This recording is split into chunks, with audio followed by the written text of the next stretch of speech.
Security with identification. So we do have somebody's driver's license. I don't really want to say whose it is, but if you're missing your driver's license, please come up here. It's a key card. I'll say who it is. It's Deborah Vogel. If Deborah Vogel is here, we have your driver's license. So please come get it, because otherwise you'll be in trouble getting in. Oh, shoot. And could the lady who was just here 1 second ago, who's on the executive board, please come back up? Okay. The driver's license right here. Yeah, there you are. Now she can prove who she is. It's her. Well, give her a hand. It's Deborah Vogel. She got her driver's license. Let's get some life on the subject here. Hey, Rich. Very good. No, we're fine. We're looking one for you. That was a good save, because seriously, it's hard enough to get in with your driver's license. Oh, you keep it. Yeah, that's for you.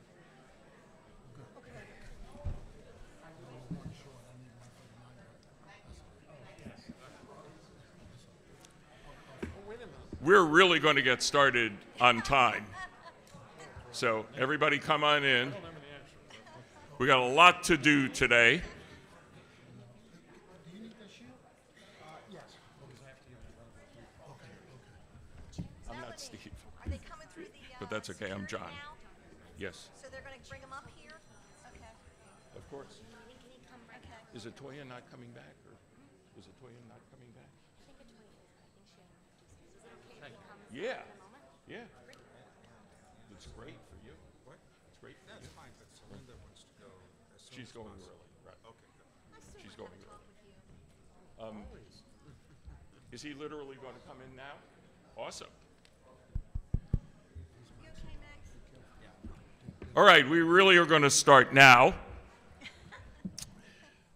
Welcome, everybody, to the Seniors Coordinating Council of the DNC. For those of you who are used to seeing my pal Steve Regenstrife up here, he is not here today because at a family function his wife took ill and then everybody got COVID. So Steve handed it off to me. You may be familiar with me. I'm one of the 3 vice chairs, the other 2 of whom are also here, of the Seniors Council. My name is John Bauman. I'm president of Social Security Works. Oh, thanks.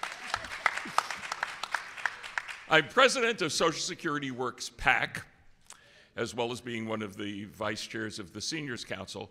But many of you probably are more familiar with me as Bowser, formerly of the musical group and TV show Sha Na Na.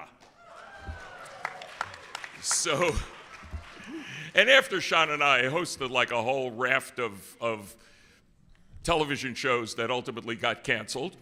But, you know, I'm fairly used to doing the hosting function, so I think Steve passed it off to me for that reason. I also, like many people in this room, in fact, you'll probably never be in a room that has more people who are experts on senior issues. So here in my dotage, I have even become an expert on senior issues, working on Social Security, Medicare, drug prices, 24/7, and this is what's of interest to all of us here in this room. So, for those of us who work on these issues, as well as for everybody else in America, the best result we can possibly have in November is for Kamala Harris and Tim Walz to end up doing this.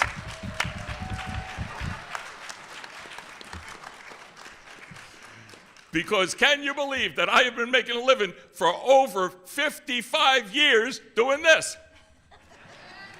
God bless America. And yes, you know that I love the music of the 50s and the early 60s.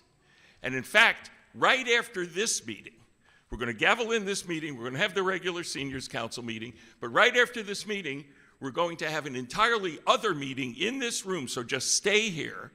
You know, this will be around 3 o'clock, we hope, with a lot of people from doo-wop world, rock and doo-wop world. We're going to call it the Boomers for Harris Walls Rock and Doo-Wop Party. And it's really going to be enjoyable. A lot of friends of mine are here, who are going to be part of that meeting. You're going to love hearing from them and meeting them, and they're going to tell you why, in their opinion, the right thing to do in November is to vote for Kamala Harris and Tim Walz. Because that is, of course, the right thing to do in November for everybody. So right now, I'd like to introduce all the officers of the Seniors Council who are here.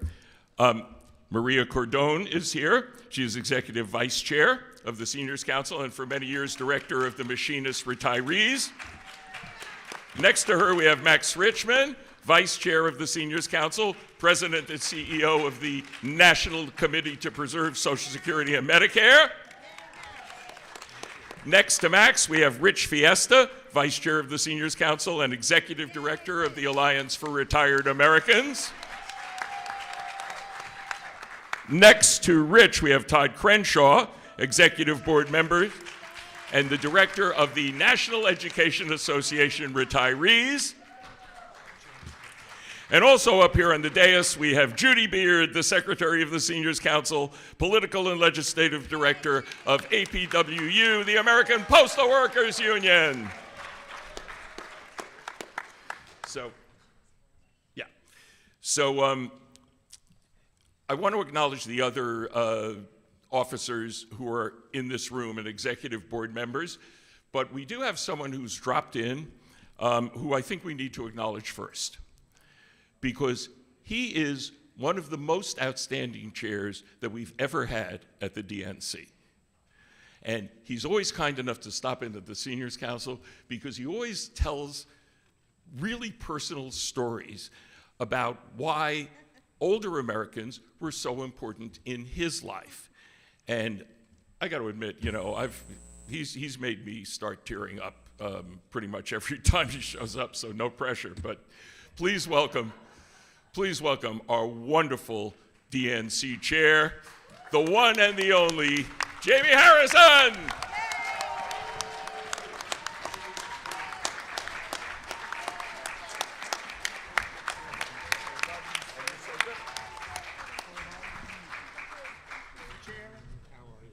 This is a good beginning.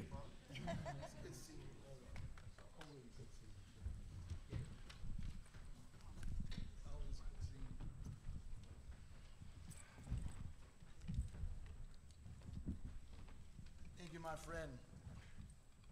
And thank you, Democrats. You can always know when you've been to a good party when you no longer have a voice. And right now I'm struggling to keep mine. But the staff is saying, well, Mr. Chair, we got to go over to the United Center. And I asked, well, what caucus and council meetings do we still have left? And they said, the senior caucus, or senior council. And I told them, I have to stop by the senior council. And the reason why, is because this council is near and dear to my heart. I was raised by my grandparents, and they are always at the center of who I am. I am who I am because of them. My grandma, who's still with us, and who's at a nursing home in my hometown of Orangeburg, South Carolina. Grandma had an 8th grade education. She picked cotton, cleaned homes. My grandfather had a 4th grade education, and he paved roads. This year, November 18 of 2024, will be 20 years since I lost my grandfather, since he passed away. I think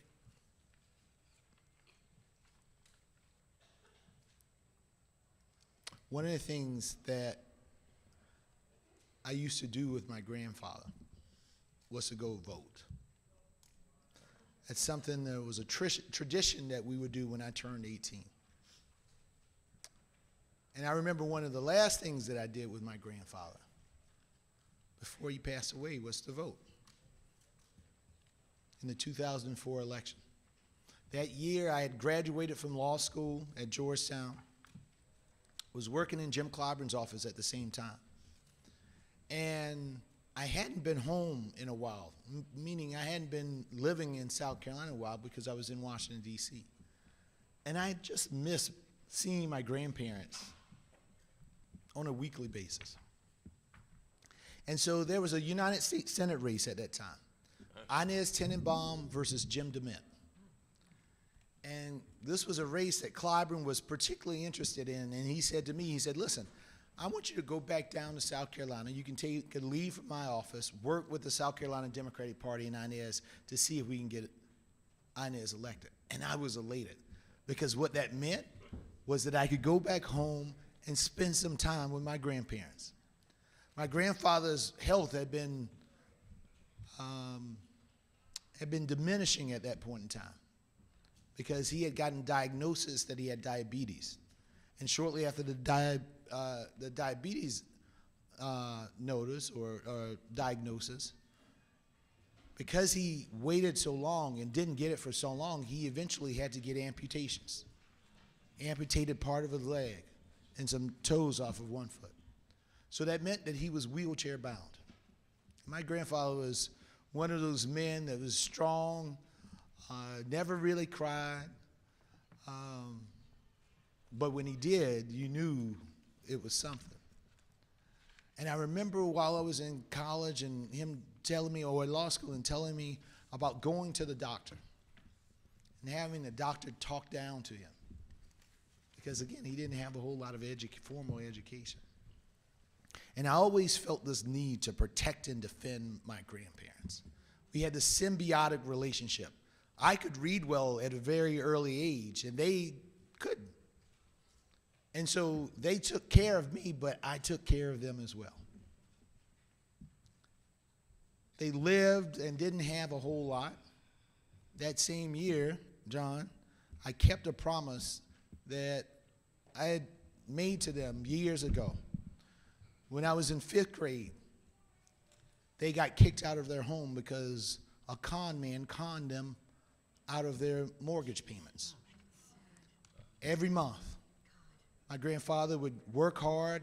He didn't have a bank account, but he would take his money and go to the post office and get a money order. And then my grandmother would take the money order to the guy to fill out, to send to the mortgage company. But instead of sending it to the mortgage company, he kept it. So for months, they would get these letters, and I would read the letters and tell my grandma what they meant or what they said.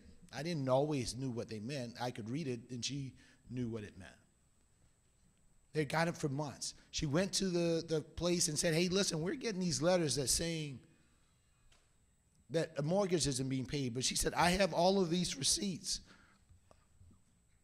from the money orders. He said, oh, Miss Harrison, don't worry about it. It'll be okay. There's something wrong with their computer systems. And then finally, we get a knock on the door one day. And it's the sheriff. And he says, Mr. and Mrs. Harrison, I'm sorry to inform you that the bank is foreclosing on your home. And you have this number of days to move out. One of those times I saw my grandfather crying. And I was devastated. We were forced to sleep on the floor, on the couches of family members for months. And I made a promise to myself that if I ever got a good job and a good education, I was going to buy my grandparents a house. That happened in 2004.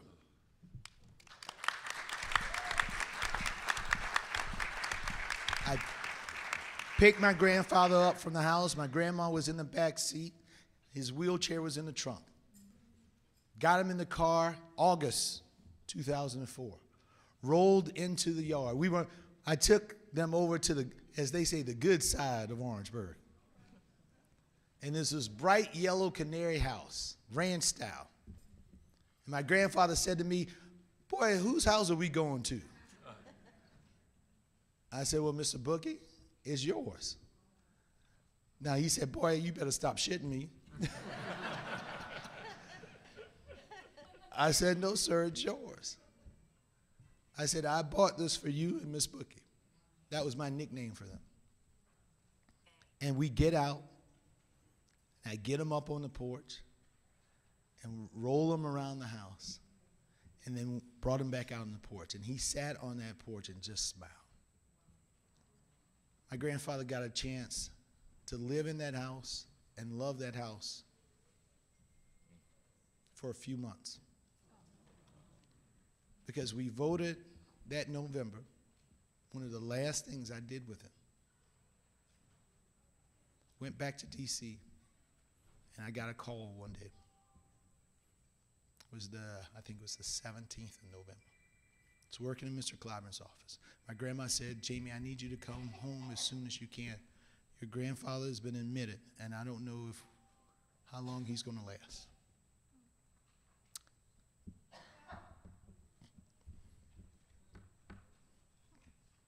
I got on a plane, flew from D.C. to Columbia, rented a car, drove to Orangeburg, went to the Orangeburg Regional Hospital. My grandma said, Jamie, come on in. He's been waiting for you.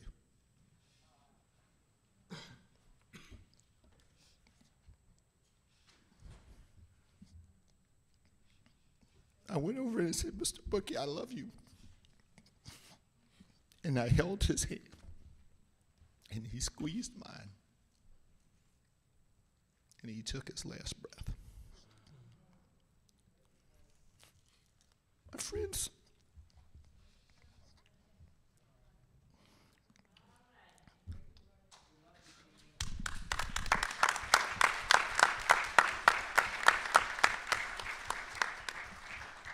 when I think about why I do this, it's not for a title.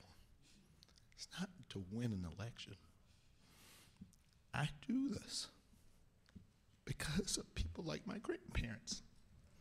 People who society may not think have much value because they don't have college degrees, they don't have big titles, they don't have a whole lot of money. But these are the people who make this country great.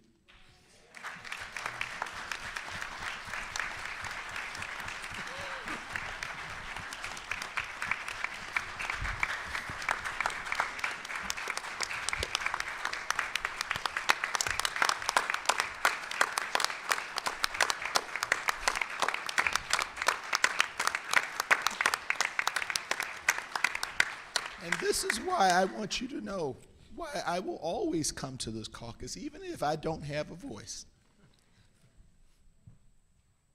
Because you are the heart of this nation. I stand on your shoulders. I would not be here but for folks like you. Because of all of the hardships, all of the hard roads that you helped pave to make it easy for me, so that I can make it easy for my young boys. And that is who we are as a party, because we leave nobody behind. We fight for every single person, regardless if you're a newborn or you're in your senior years. That is who we are. That is why we are so great.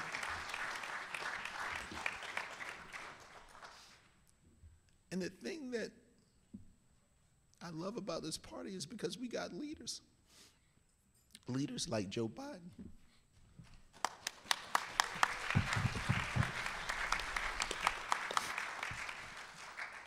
Leaders like Kamala Harris and Tim Walz.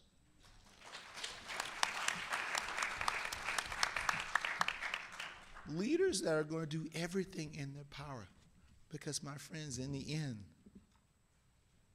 they see us, they hear us, but most importantly, they value us, and because they value us, they fight for us.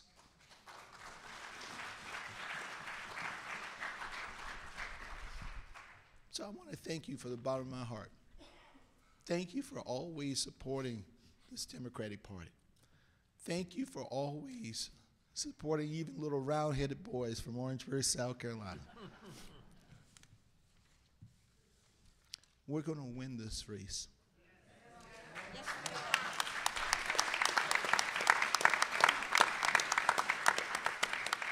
We're going to win this election because the other guys is a party built on fear. But my friends, we are a party built on hope.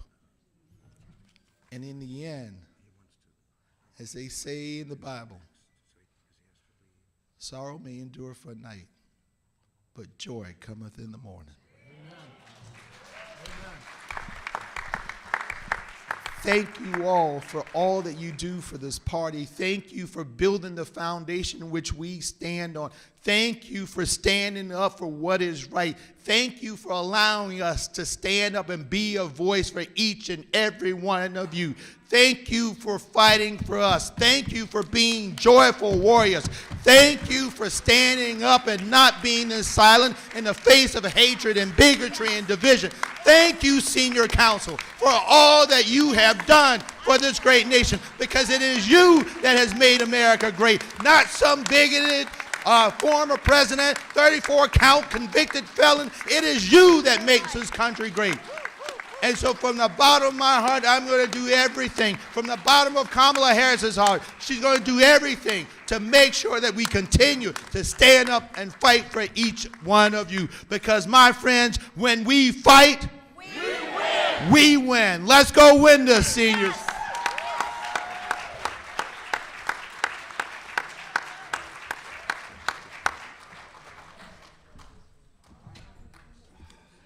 Well, he did it again, so hold on. Let's hear it for Jamie Harrison.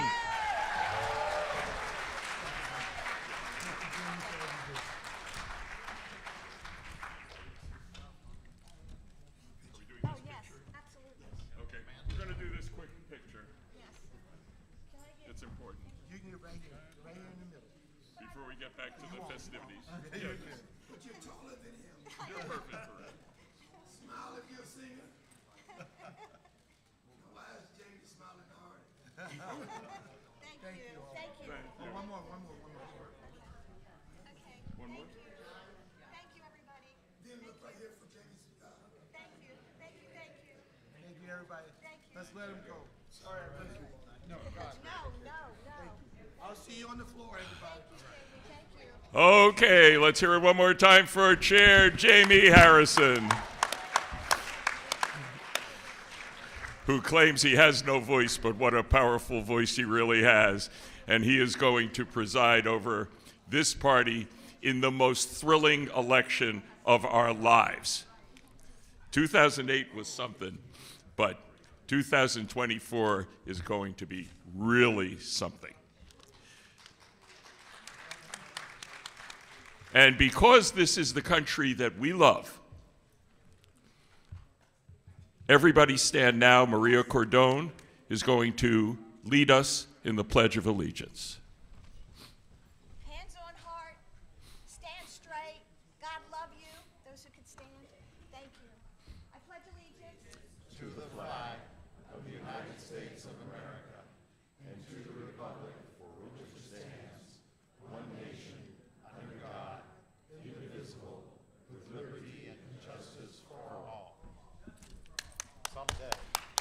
Thank you. Now, we all know that what's on the table in November, and we all know the issues that we fight for. Obviously, the Biden-Harris administration has been the best administration for American seniors in over half a century. Just no question about it. Let's hear it for the Biden-Harris administration. It's very easy to tick off the accomplishments of this administration. Most obviously in the Inflation Reduction Act, we all know $35 insulin for people on Medicare.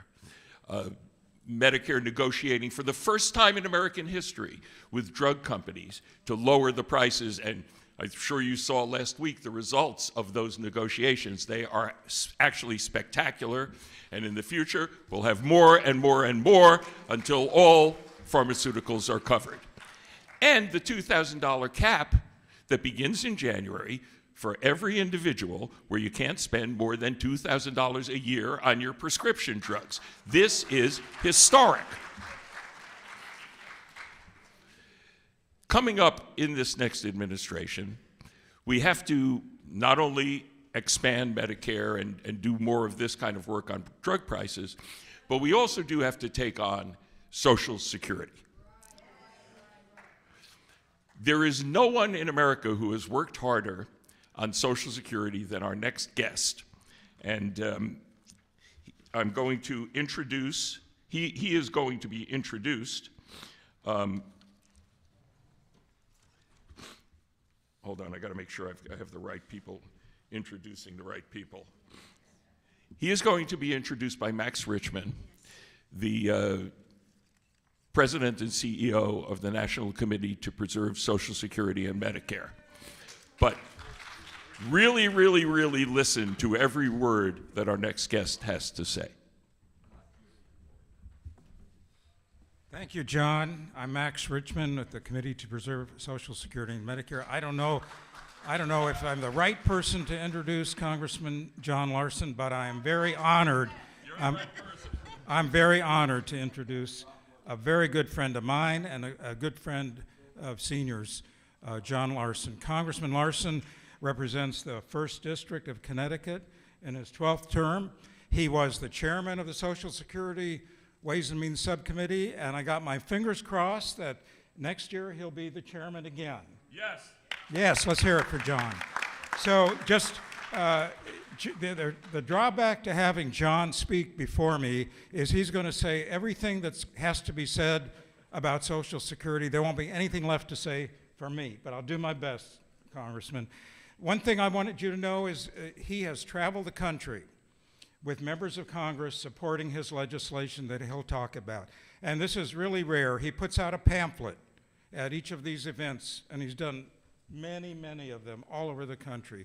And the co-sponsor is listed at the very top of the pamphlet, right, John?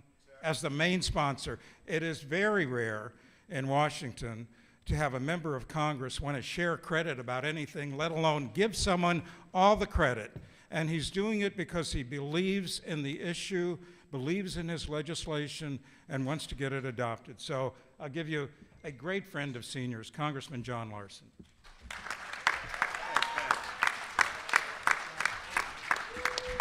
Well, thank you, Max. Boy, it's great to be here. What a week, huh? Were those speeches outstanding? I mean, just when you think about it, you know, it's what makes us a great nation, what makes this democracy so vibrant.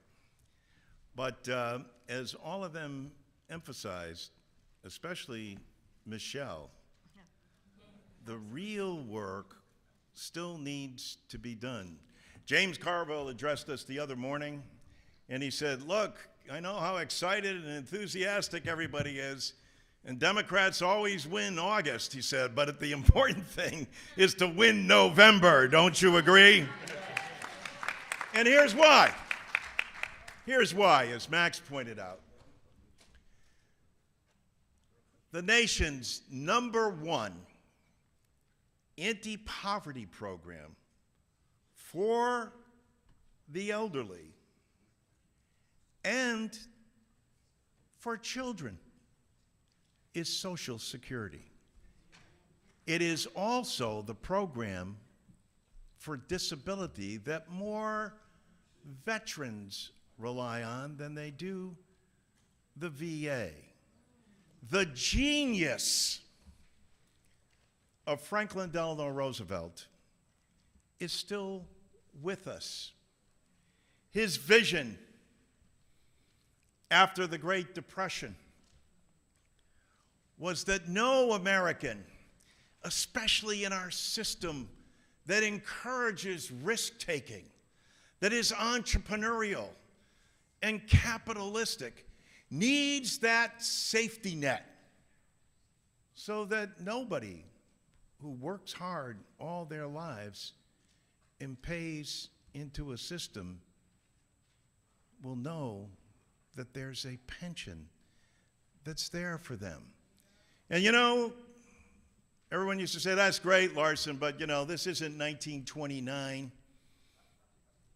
And we just celebrated the 89th birthday of Social Security. It's 1935. I said, that's right. But we don't have to go back to 29. How about we go back to 2008 and 2009 when people saw their 401k become a 101k.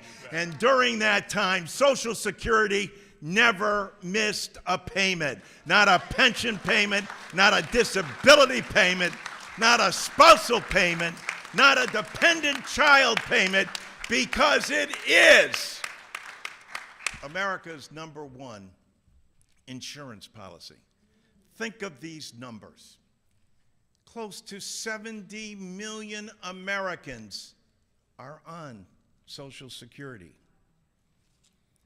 But think of this as well. For more than 40% of them, the only benefit they have is Social Security. That's 28 million Americans whom without Social Security would be in poverty. For more than 5 million Americans, 5 million of your fellow citizens, most, and look at this audience, women, get below poverty level checks from their government on Social Security because Congress hasn't acted in more than 53 years to improve and enhance the program. Have a few things happened since Richard Nixon was president of the United States?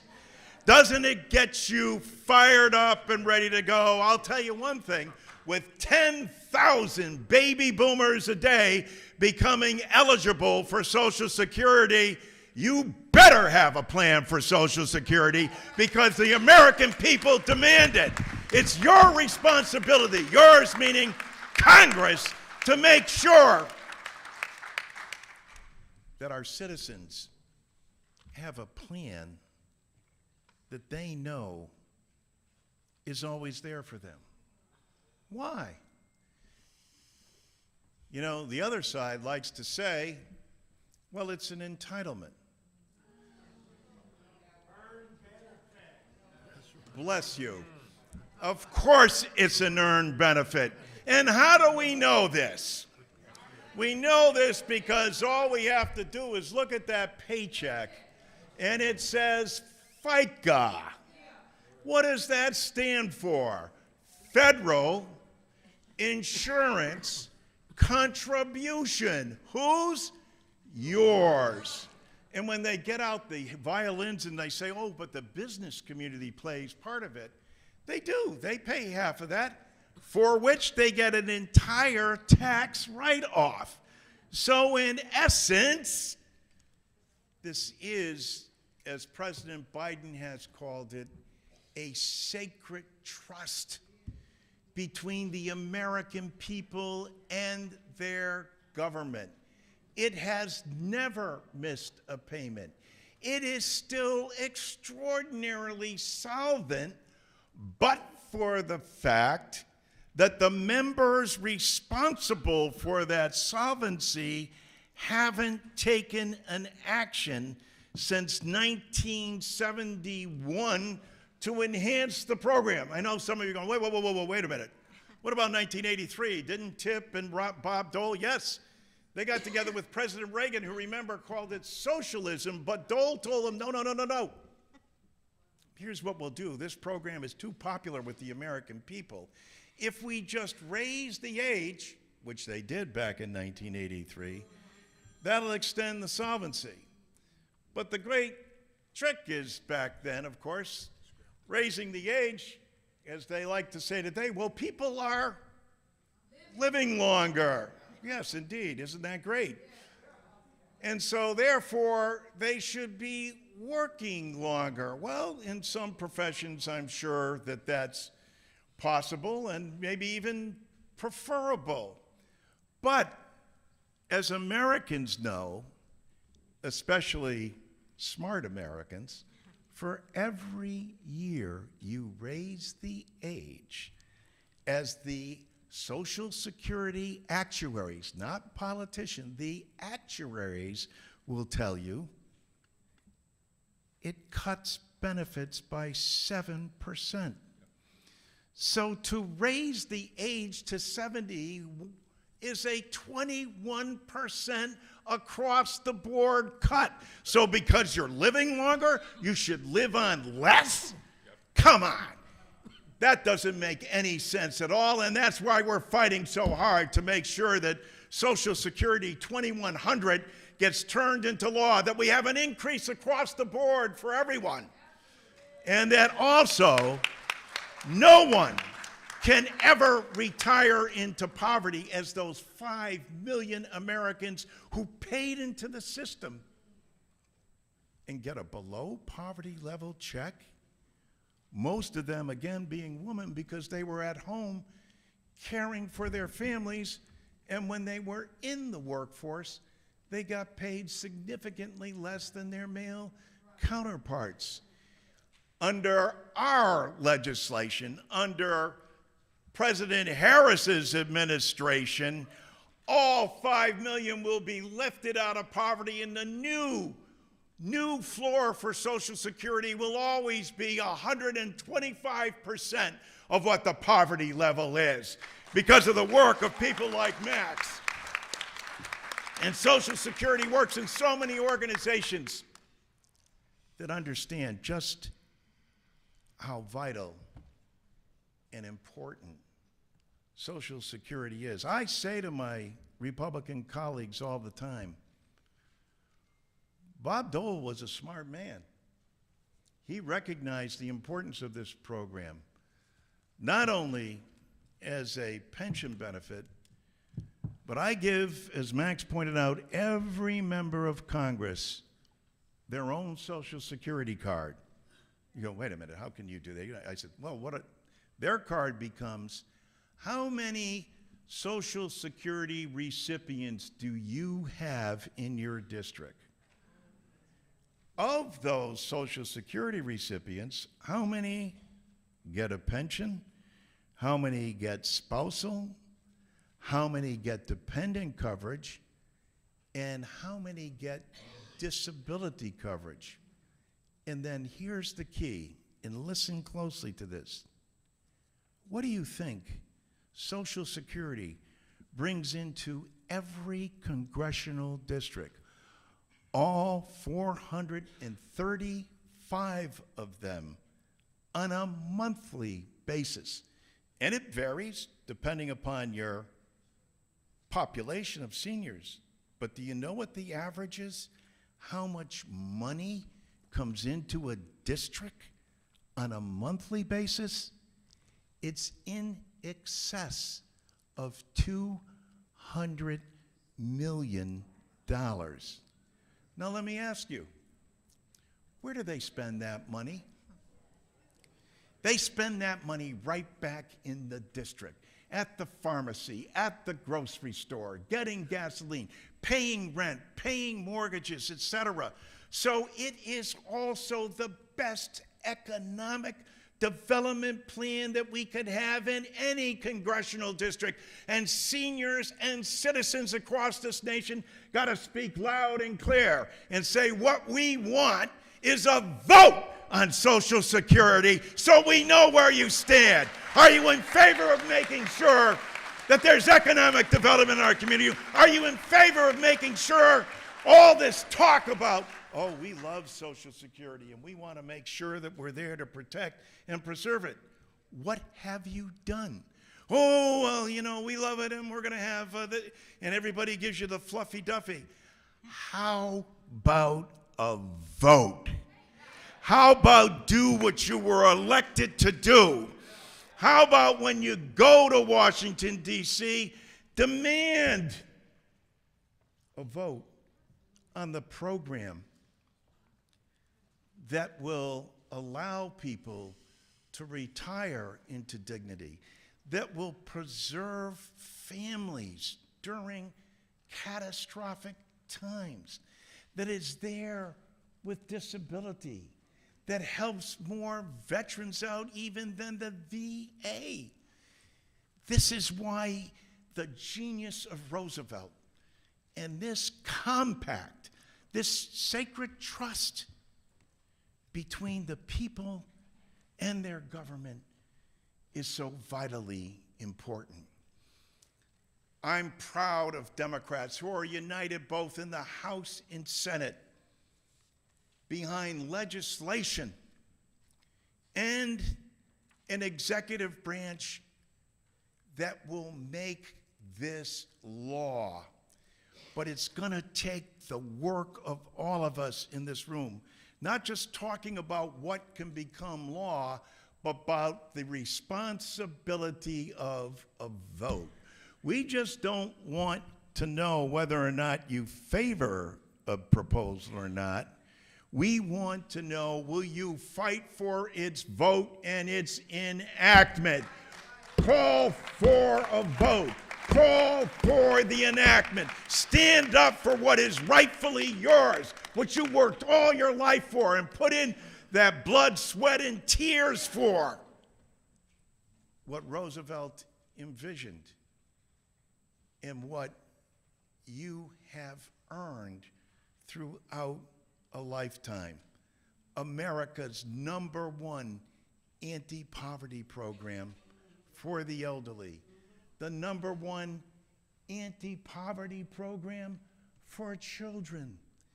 The disability program that more veterans rely on than the VA. How could a Congress possibly turn its back on the more than 70 million Americans that rely on Social Security? I pledge to you that Harrison Walls, Tim Walls is an original co-sponsor of Social Security 2100 because he got it way back when. That no one should retire into poverty. And yes, we should repeal weapon GPO for teachers and police departments and firefighters. It was an anachronism back in 1983 when they put it in there. Why would you deny people benefits that they've worked for and contributed to? And guess what they're going to do with those benefits? Spend them right back in the communities that they live in. This is why it is America's most successful insurance plan. And now the other thing, they say, oh God, we're concerned about waste and fraud. Hold on to your seats. I live in one of the insurance centers of the world in Hartford, Connecticut. Right? You probably heard of a few companies there, the Aetna, the Travelers, I could go on and on, the Hartford. But let me tell you something. You know what it takes? I ask them all the time, what are your administrative costs for your insurance programs? Anywhere from 15 to 25 or 26% to administer an insurance program. They're very good at it. They're very successful. There's some great insurance programs.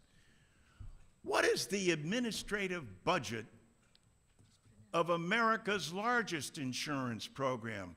Those so-called inept people and don't that government program, what do they get to administer Social Security with? You got your hand up.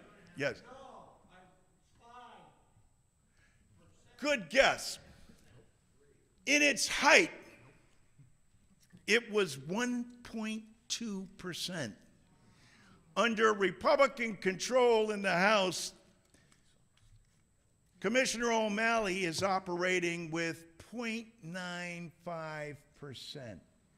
Administrative costs for the largest insurance program in the nation.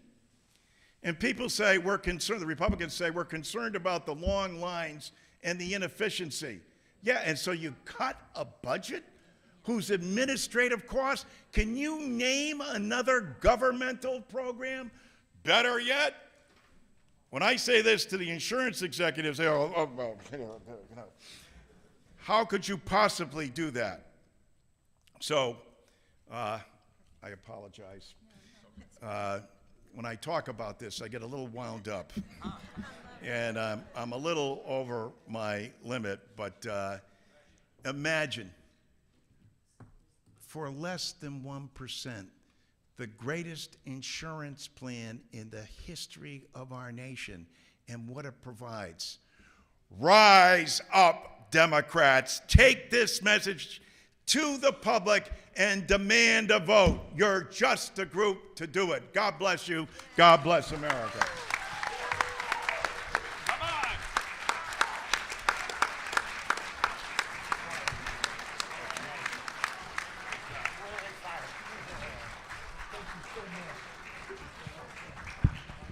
Okay, everybody, in case you're wondering who probably the strongest advocate in all of Congress for Social Security is, I mean, you could argue it. There's a couple of people in the Senate, but nobody even close in the House. The strongest advocate for Social Security in the House of Representatives is John Larson, period. That's just the way it's been for now a long time, specifically for that program. And understand that Social Security, before Social Security was passed in 1935, more than 50% of American seniors had incomes below the poverty line. That's obviously a disgraceful figure. So that figure has changed.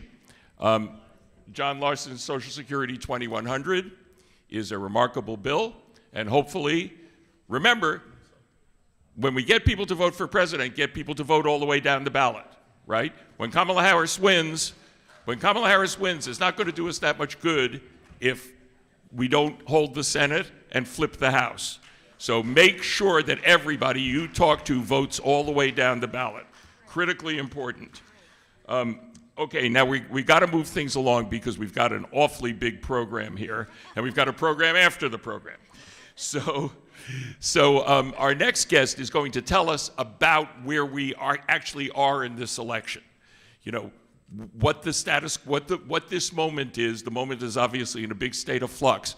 But I'm going to introduce Judy Beard from the American Postal Workers Union, who will bring on our next guest, who will give us a lot of facts and figures about the stuff that you are most concerned about, I'm sure, coming into this convention. Where do we stand with seniors in America right now?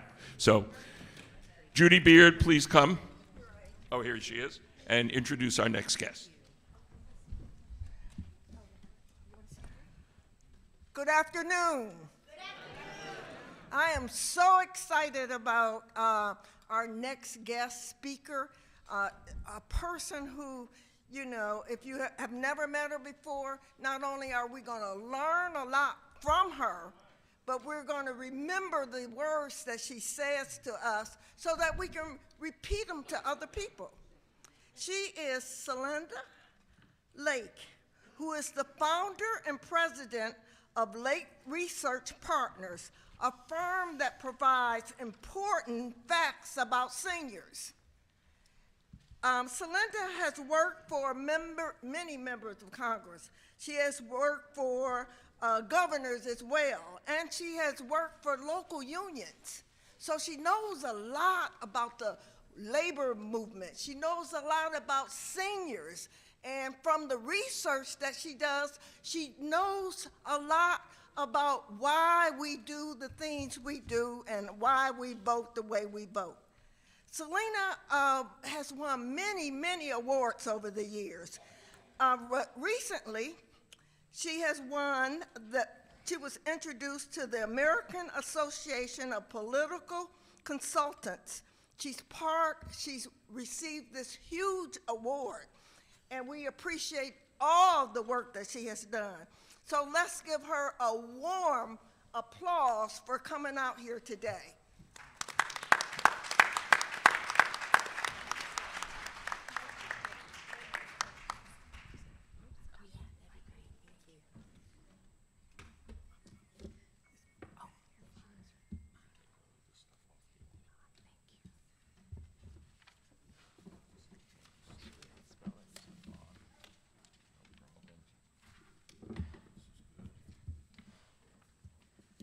got slides here for you.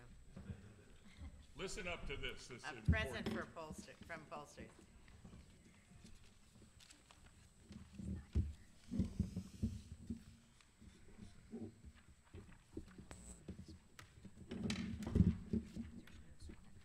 So let me start why we're getting the technology. First of all, I couldn't be more excited to talk to any group. And I was super excited until I realized I have to follow Congressman Larson and Jamie Harrison. Now I'm super intimidated. But I have slides, so there you go. Also, I want to say I'm doing lots of presentations. Okay, no problem. I'm doing lots of presentations this week. This is honestly the most important presentation I'm going to do. And I don't mean to put you under any pressure, but literally, it's up to this caucus. Winning and losing is up to this caucus. If we could improve the numbers 5 points to 10 points with seniors and older voters, we would have this thing won today. That's literally how important. And we have done better. We were doing better with a lot of groups. We are doing better with a lot of groups, younger voters, people of color, unmarried women under 55, women who like cats, a lot of different groups. There you go. A lot of different groups. We are doing better. Yes, there are a lot of us. Clearly, J.D. Vance has never watched videos on Facebook. So there are a lot of groups we're doing better with. But this is a group, actually, the older voters, particularly the ones over 70 and also women 50 to 59, where we are weaker than we have been at some points in time with President Biden. So it is absolutely critical that we get this vote, and everything you do is going to be important. It is also a vote that we have a pretty simple roadmap toward. And it's pretty clear how to go get this vote and what we need to say. It is also pretty clear these voters vote, they pay attention, they listen to messages, and they are subject right now to an unbelievable amount of advertising and misinformation, disinformation from the Trump campaign. We are really in a race with the Trump campaign to define Vice President Harris before they do to senior voters. It is literally the most important thing we can do. And of course, Trump is very wily. He doesn't care what he says, and he says every time he gets into trouble, he says stuff like, you know, he's for example, on the abortion thing, he goes, I'm not against abortion, I'm just for leaving it to the states. Thank God Arizona, I don't know how many people are from Arizona, God bless Arizona, but Arizona proved that the states are batshit crazy, so now people don't want to leave things to the states. He's also said, I'm not going to cut Social Security, but the 2025 agenda, his agenda, and the MAGA agenda showed what their true agenda is. So I think we're having some technical difficulties on the slides, but you don't need that. I'm going to tell you the numbers, and then you can get all of the slides afterwards from the council. So first off, 54% of Americans are enthusiastic about the election. That may not seem very good. That's actually a pretty good number. And our enthusiasm is now up with the enthusiasm of the Republicans. So Democrats are just as enthusiastic. Among seniors, that number is 74%. 74%. Now, there are some seniors that we need to get out to vote, and particularly seniors of color. But that said, this is a group that's going to show up. So we got to be sure that they show up for us. Exit polls show that seniors have voted more Republicans since 2010. Now, Biden narrowed the gap in 2020. He had a very aggressive, we still lost seniors, but we lost them by less than we had in the previous elections. We lost them by 5 points according to the exits. We are losing them by significantly more right now. Depending on the poll and depending on the turnout model that you use. And again, there were certain points in time where seniors and older voters over 50 were slightly more supportive of Biden, particularly around some of the policies like the war in Gaza, et cetera, than Harris was. And people and seniors don't particularly have a feel for where Harris would be on seniors' issues. Now, they love her record on prescription drugs. First of all, they love her record as Attorney General. And one of the most important things we can talk about is that she was the tie-breaking vote on prescription drugs. But it didn't start there. It started when she was Attorney General and worked with other Attorney Generals to take on pharma and take down prescription drug prices. So she has a long history on that issue, and that history increases her credibility a lot. And people like her in AG mode. They think she's a dragon slayer. They think she's a fighter. They think she's a lioness when she's in AG mode. But they have no idea where she is on Social Security and Medicare. They assume she's for it, but they have no idea. And it's very, very important for us to say what the real choices are here. It is also very powerful to link Social Security and Medicare to other issues. For example, one of the biggest economic negatives against the Trump ticket is that they want a new tax break for the wealthiest and big corporations. And people think, really? Like they don't have enough tax breaks now? And they're not going to H&R Block for their, or TurboTax for their returns. They're going to accountants who are getting them out of everything anyway. They're not paying what they owe. But when you say, and that will lead to cuts in Social Security, Medicare, and Medicaid, that is wildly unpopular with voters, as if it could get more unpopular. By the way, they keep running that Social Security is in trouble, Social Security is in trouble, and it's scaring people. It spooks people. We all know that if all we did was lift the cap, Social Security would be solvent for decades more. Exactly. And, by the way, it tests very, very well to call that tax another tax loophole. And nobody real knows there is a cap because nobody real makes that kind of money. So people assume that everybody pays all the way up. And that's not true, of course. So it's very, very important and very possible. When we look in the battleground states, the polls are jumping around a lot. And in some of the battleground states, in part because of the work that you all have done, we are doing slightly better with seniors in the non-battleground states. But seniors are a very, very important vote in the battleground states. And if we volunteered, where are seniors important? We would be thinking of places, people will often volunteer like Arizona. The place that seniors are most important, Pennsylvania. Of all of the battleground states, Pennsylvania is the oldest. And Pennsylvania, the seniors are absolutely critical. We cannot put it together if we don't win Pennsylvania.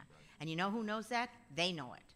They're putting more advertising into Pennsylvania and more disinformation into Pennsylvania by far than any other state in the country. So they know where their battleground is. Seniors had some questions about Harris, and we got a lot of seniors that are a little bit more reserved about electing an African American woman as president. And there's some implicit bias in seniors, and we saw that with Obama. I think we all worked really hard together to get seniors to vote for Obama, and in the end, they did. But there is a lot of implicit bias. So one of the things we need to do is make sure that seniors have information about the Trump record and that seniors know there are other people that are voting for Harris and Walz. One of the problems we've had until the enthusiasm now is that there were plenty of people voting for Biden. They were just quiet about it. So in towns that are 50-50 Democrat-Republican, the factory towns, we did a project with Mike Lux and American Family Values. We found that 60% that Democrats and Republicans thought by 20% that Trump outnumbered Biden. No, they were even. But they thought that Trump outnumbered Biden because they had the crazy-ass neighbor down the road who had the flag upside down and the yard sign up, and everybody else is a Biden voter all the way along, but they're going to keep their mouth shut. Like, who's going to confront crazy Uncle Joe? He's already hammering us, and we would unfriend him, but we're going to see him at Thanksgiving dinner. So, and Mom asked us, try not to start a fight with Uncle Joe. So we're trying not to do that. Seniors also say that they rely on friends and family for information. Well, we got to get seniors some new friends and family, or we got to get in that friends and family network. And particularly when we are confronting older Latinas, we need to get into WhatsApp. We are aggressive on some of our social media strategy. We are not on WhatsApp enough. If we had one thing to do to take away from here, get on WhatsApp and confront the misinformation to Latinos. What are the major issues that seniors are worried about? They're worried about the economy. They see Social Security and Medicare and Medicaid as economic issues. They are very worried about the rising cost of living. And seniors are more worried about immigration than other voters. Now, we could have a long conversation, preferably with alcohol, about immigration policy and immigration polling. But right now, we just need to drive home that Donald Trump took down the bipartisan bill that would have put more control at the border and created a pathway to citizenship. Many of us are for progressive immigration reform, and frankly, I'd love to talk with you after the election about that. But seniors are much more worried than any other member of our coalition about immigration. With a lot of other groups, when I'm there, I say, you know, immigration, yeah, they're raising it. It's a Republican issue. It's for their base, not with seniors. It's not true with seniors. Because they're worried about control, they feel threatened, all this language about flooding. They're worried about the linkage of crime and immigration. They run these stories heavy into seniors about, you know, the 21-year-old wonderful nurse who was killed by the quote-unquote illegal immigrant. So they're running them ragged and they're scaring them. They're also running right now a lot of crime ads, and they've just put up their crime ads to seniors. So we have to engage in this. Not to put too much pressure on you, but besides getting seniors, the key swing vote right now is women over 50, white, non-college educated women over 50.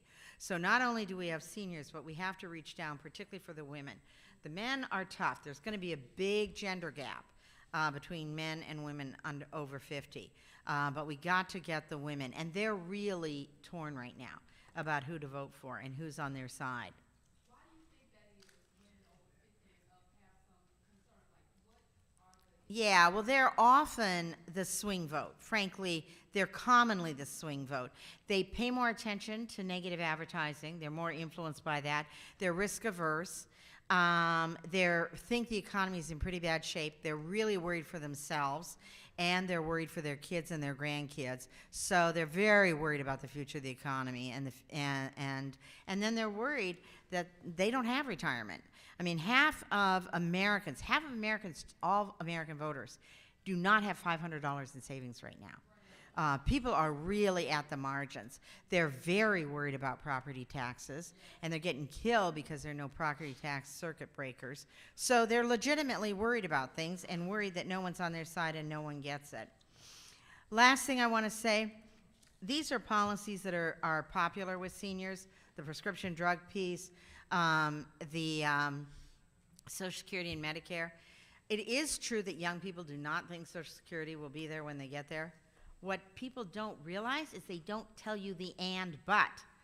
But those young people really support Social Security because they don't have the money to support mom and dad and grandma and grandpa. You know, Jamie Harrison, that is an incredible story. I too cry every time I hear it.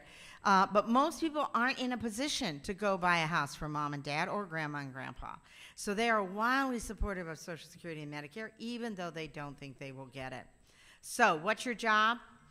Go out there and get seniors and confront the negative advertising. By the way, do not repeat the charge. Do not repeat the charge, because when you do that, you increase the frequency. Start with our contrast.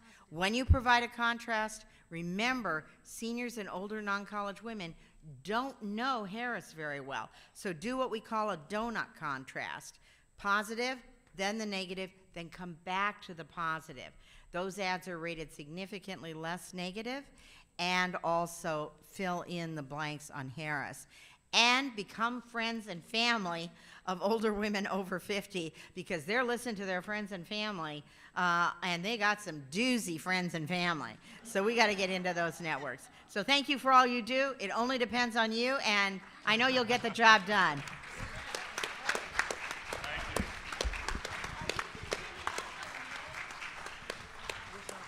Celinda's just fantastic. And she's done this at the Seniors Councils over and over. Let's hear it one more time for Celinda Lake. Just wonderful. And, you know, you should know that Kamala Harris has a very long history on senior issues. We're going to be getting more and more information from the Harris campaign about her stance on all of these issues. In point of fact, Heather Booth is here today. She's standing up right over here. She is the Director of Seniors Engagement for the Harris Walls campaign. So, and she's fantastic.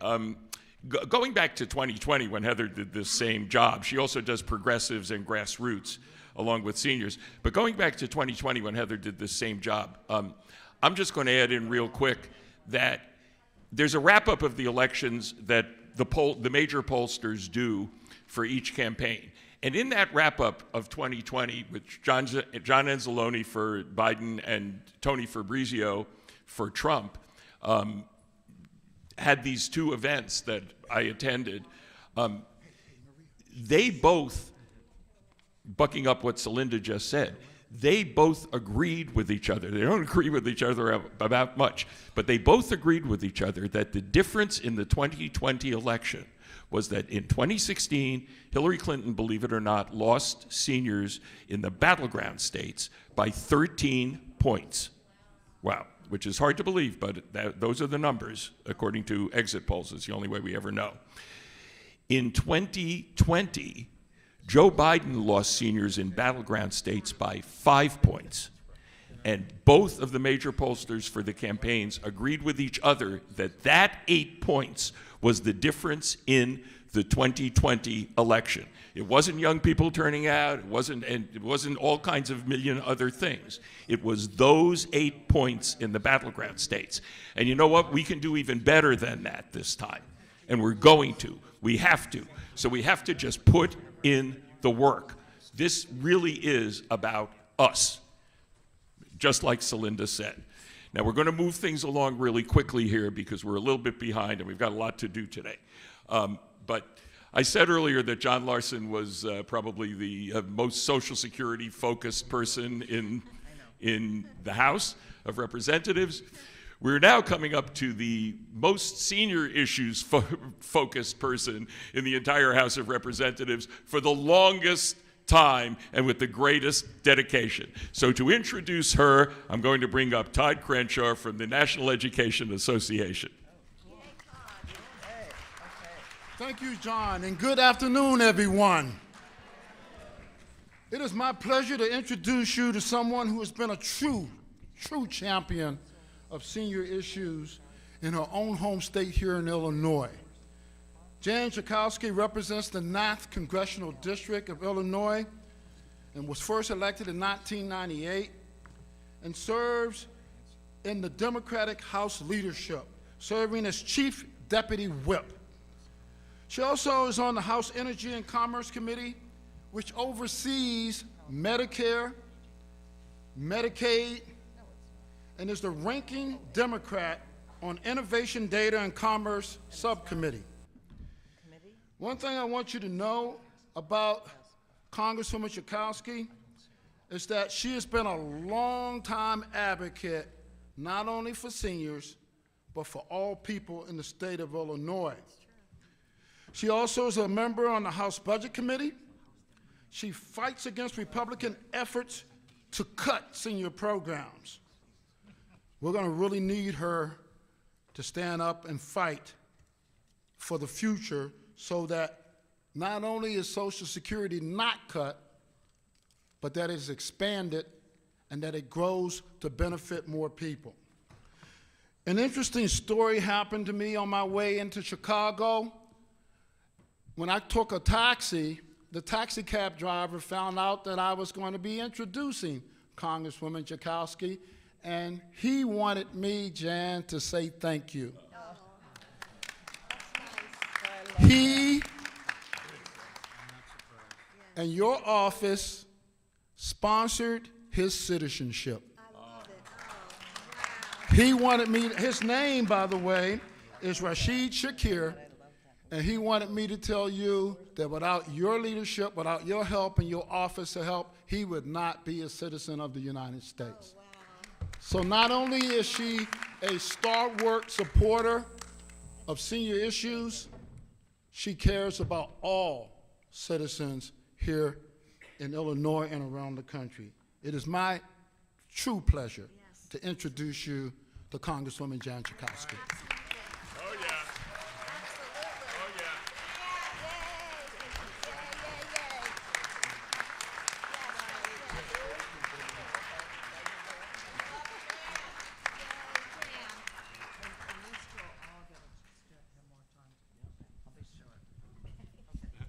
Whatever you wanted to. You're you.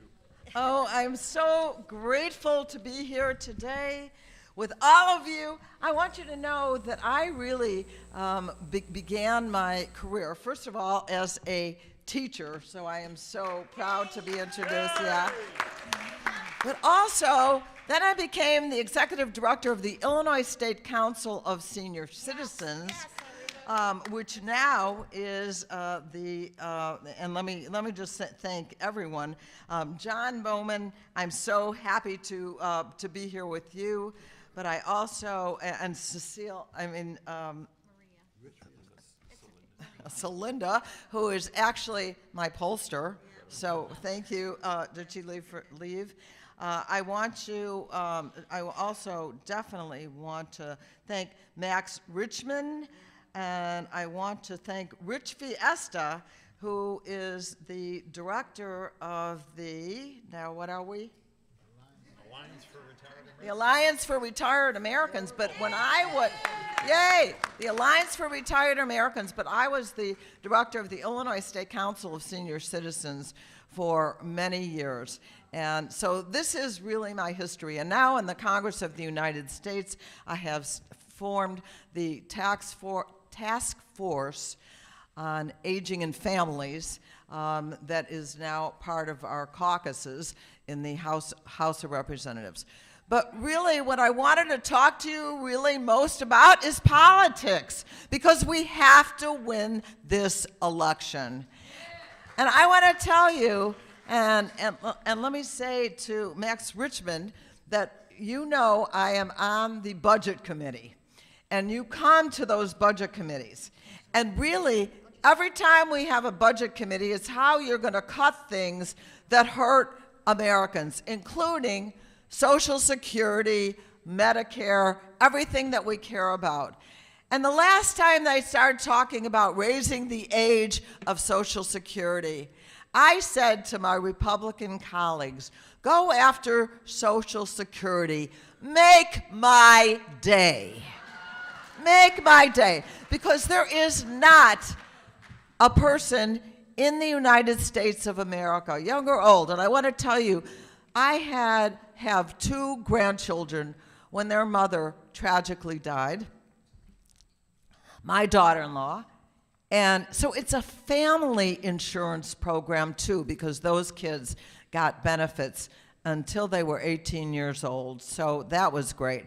But really, they want to cut Social Security, the most popular, the most used, the oldest. You heard about the anniversary for Social Security, and they want to cut it. Seriously, we want to say to them, go ahead and try it.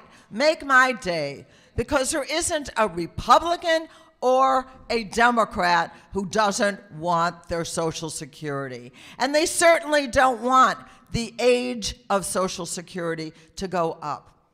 And you've heard earlier from John Larson, who really knows all the facts, that Social Security, the fact that they want to cut it means they want to take money out of your pocket.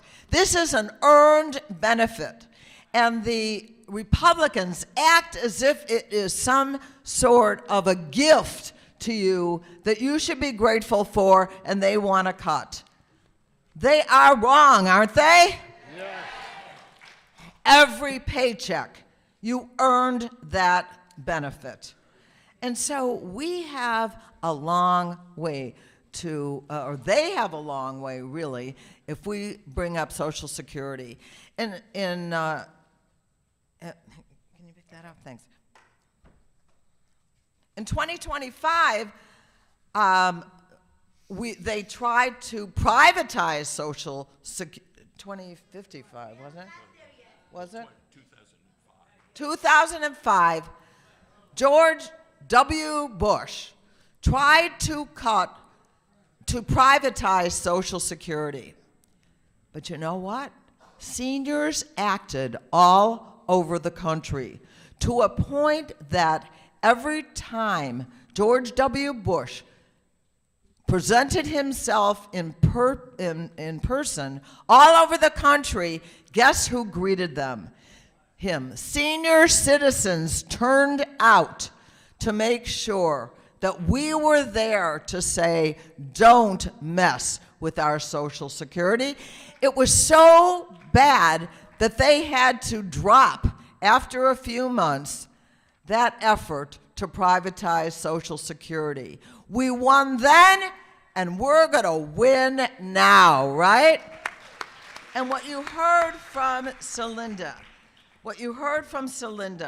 was that 44% of all Americans are excited about this election coming up, but 74% of us, and I'm certainly one of you as a senior citizen and also a member of Congress, are excited about this election.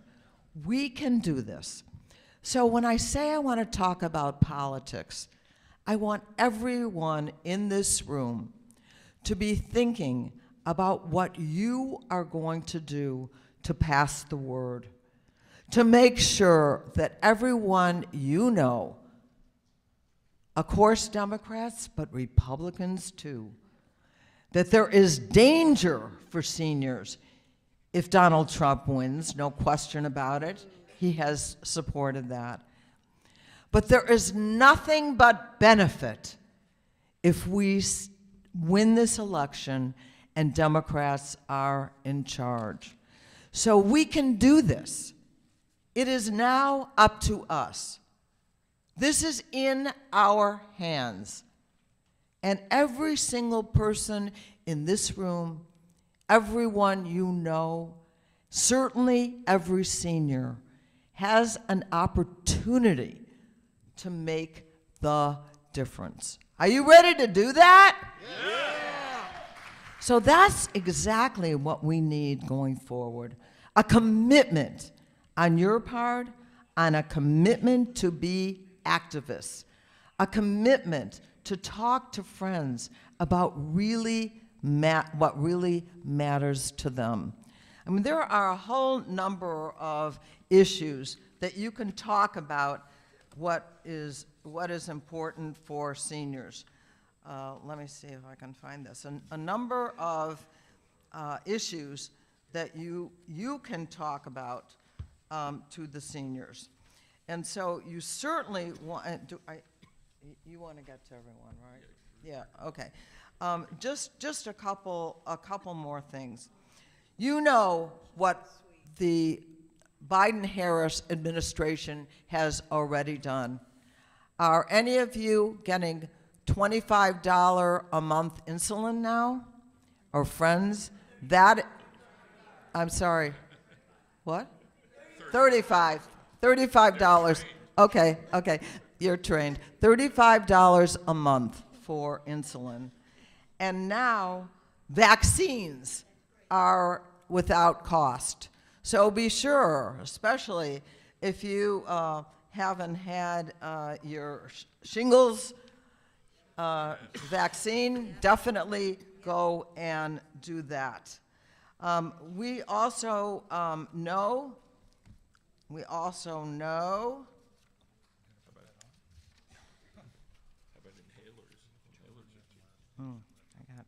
I got a few more.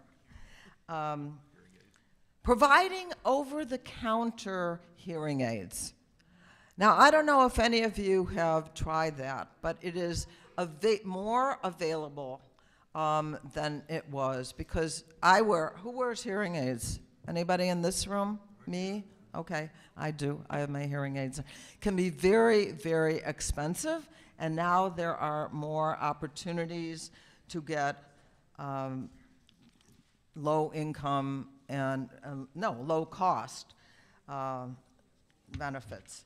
Also, we are improving quality care in nursing homes. And the way that we're going to do it is to help the workers and to help the people who live there by setting staffing standards in hearing aids. Are you ready for that? Because I know that many of these nursing homes, they have too few people to take care of the people who are there. So we have a whole list of things that you can go out and talk to people. Ask them what they're concerned about and tell them that it's on the list. We are making sure that they happen. But the most important thing I want to say is that winning elections is not rocket science. It's really about three things: turnout, turnout, and turnout. Who's actually going to show up at the polls? And you'll hear the pundits and the pollsters say things like, oh no, it's really the margin of error. So you better worry about it because that margin of error is too close to call. We don't know who's going to win. You know what it really is? It's the margin of effort. The margin of effort. How much are we willing to fight? And I believe that you are. Are you ready to fight? Yes. And when we fight, We win. when we fight, is there anybody who speaks Spanish? Okay. No, okay, because you can say that in Spanish too. Cuando luchamos, ganamos. We want to make sure that our president and vice president to be use those as well. So we can win because we are winners, seniors, and we are the majority. So go to it. Thank you. All right. Thank you. Jan Schakowsky, let's hear it.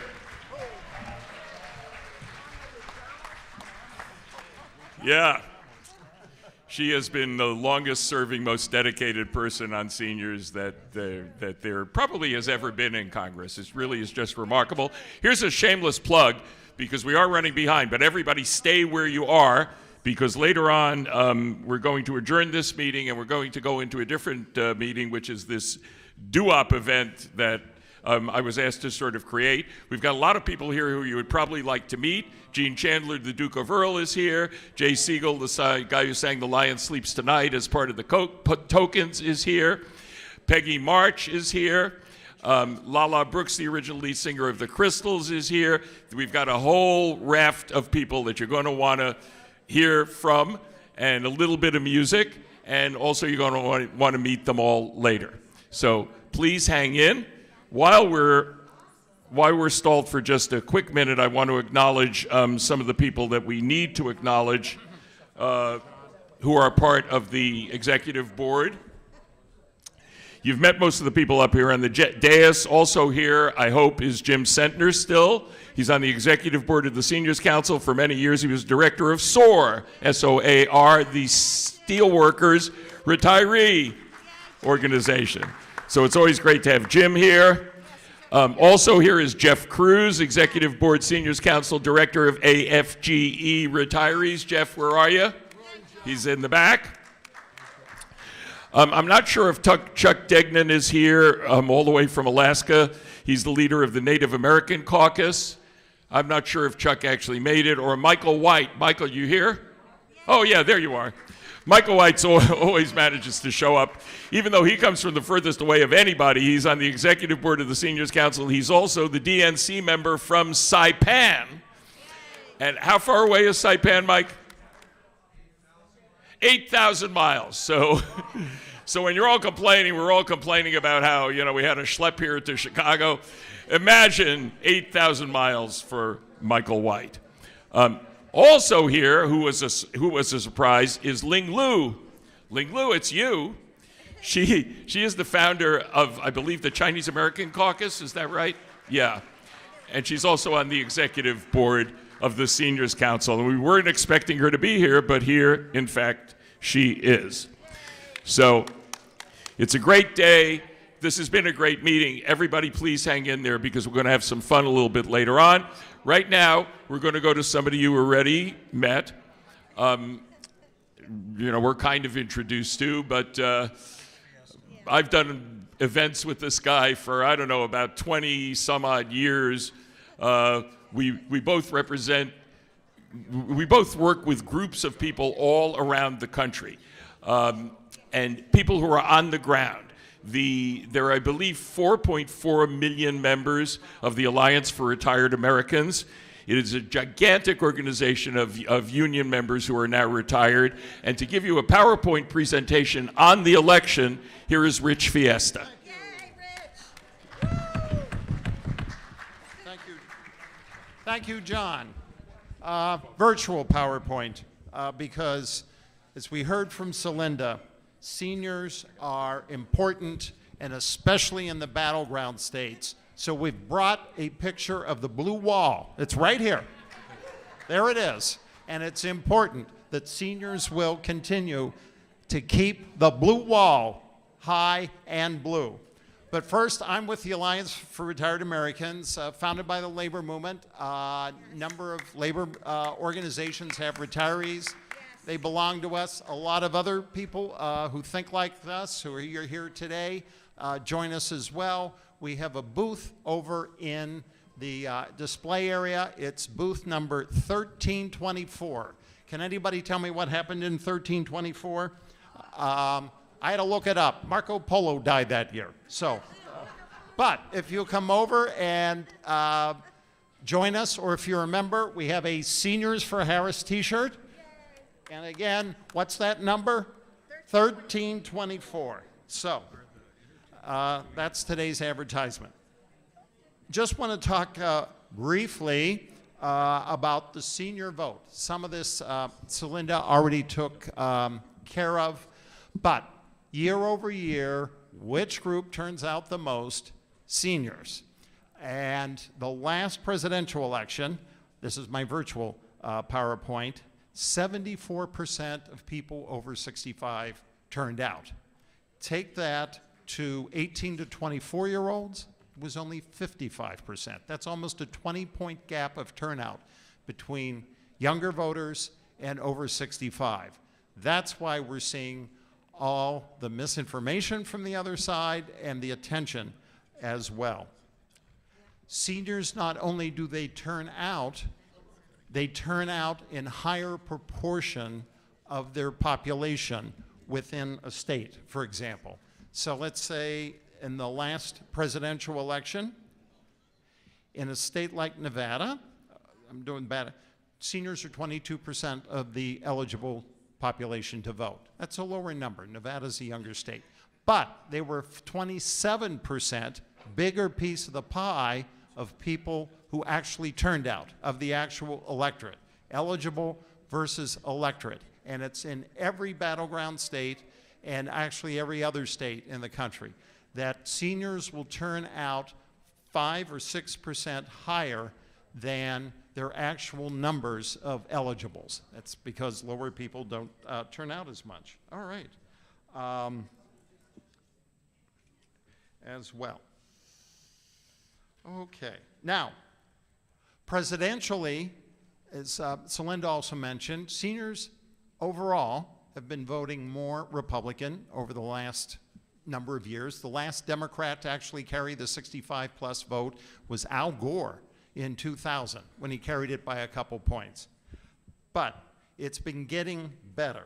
Barack Obama lost it to Romney by 12 points, people over 65. Hillary lost it 9 points.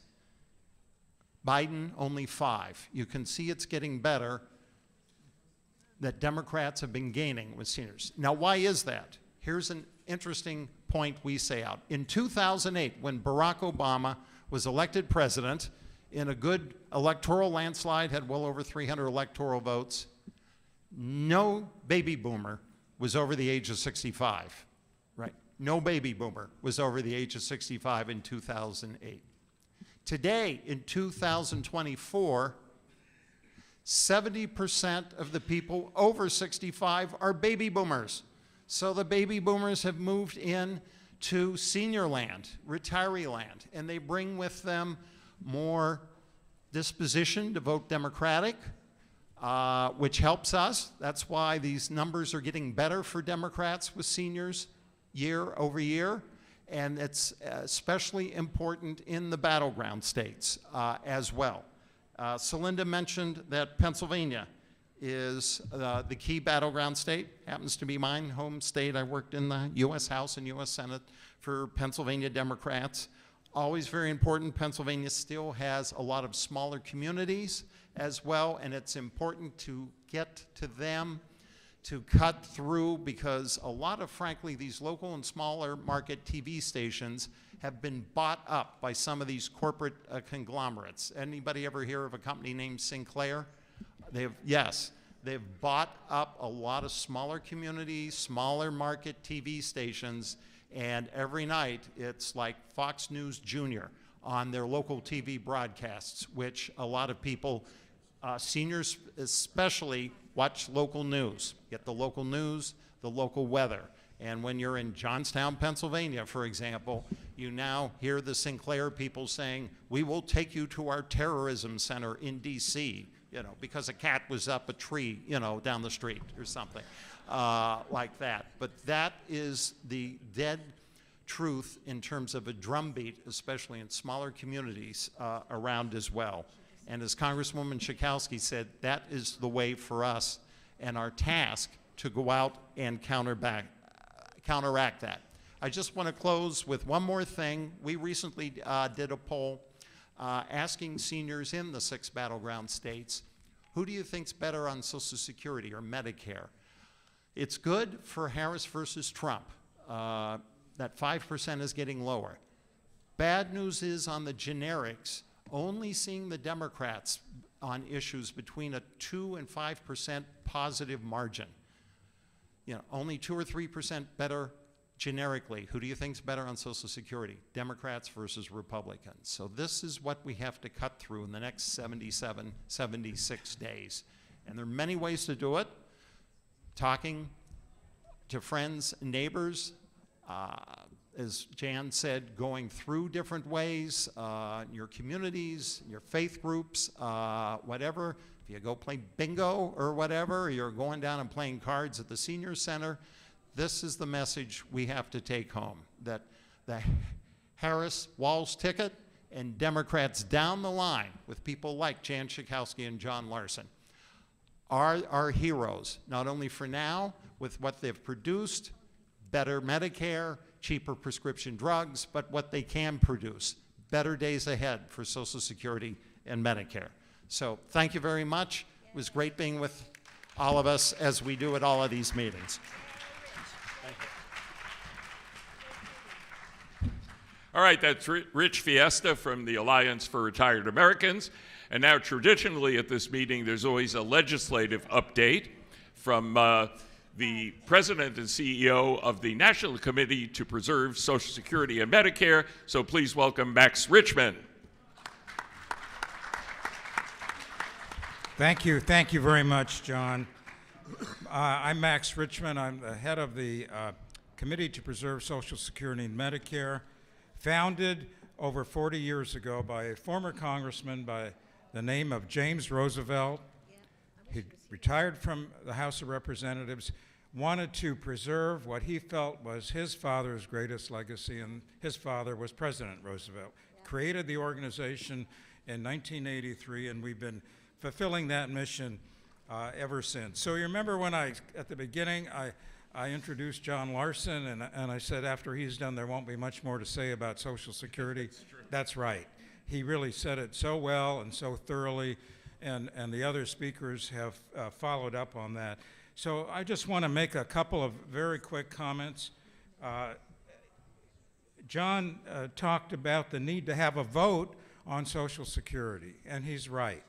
Hundreds of members of Congress support legislation to improve it, have not been able to get a vote, and in fact have not been able to get a vote on much of anything to improve Social Security. And so when Steve Regenstrief, and I'm sorry Steve couldn't be here, asked me to give an update on Social Security legislation that's passed, that would take about 30 seconds because not much has happened. But what we need to be aware about is the bad things that are about to happen if we don't have the majority in the Congress, in the House, and the Senate, and in the White House with our candidates that we're supporting. So a couple things. Do you know who Senator Rick Scott is? Do you know what he's up to? He wants to sunset Social Security and Medicare every 5 years. What does that mean? That means every 5 years these programs, he's backing off of that now, but that means every 5 years these programs end and the Congress starts again to pass legislation to create Social Security and Medicare. Do you realize what a mess that would be? I have a friend who's a former congresswoman from California. She's on our board of directors. She and her colleagues wanted to name a post office after her in California. It took 2 years to get that through, to rename a post office in California. This is Lynn Woolsey, congresswoman and a good friend of seniors who served for a long time. So if it's that hard to rename a post office, try creating Social Security and Medicare from scratch, because that's what Senator Rick Scott wants to do. The other thing that could be on the horizon that's bad is what we've seen out of the House committee that's called the Republican Study Committee. They put out recommendations, and 80% of Republicans are part of that, including all of the leadership. And what do they want to do? They want to, and this has been talked about by Celinda and by Jan Schakowsky, raise the age for receiving Social Security. Anybody think that's a good idea? No. You know what I worry about, and I hope how many of you live in districts or states that have Republicans representing you in the House or the Senate? Okay. They're going to be campaigning. You need to go to their events. You know where Democrats stand on Social Security and Medicare. But what Republicans are trying to do is to divide not just a lot of people in general, but younger people and older people. And when the idea of raising the age comes up, they will say now to a person, we're not going to touch Social Security for anybody that's close to retirement. We're going to cut the age for retirement on Social Security for younger people, right? You hear that. So this is what they're doing after bombarding younger people for decades with a lot of misinformation, with a lot of myths about Social Security. You've heard them. It's not going to be there, right? It's broke. That's not true.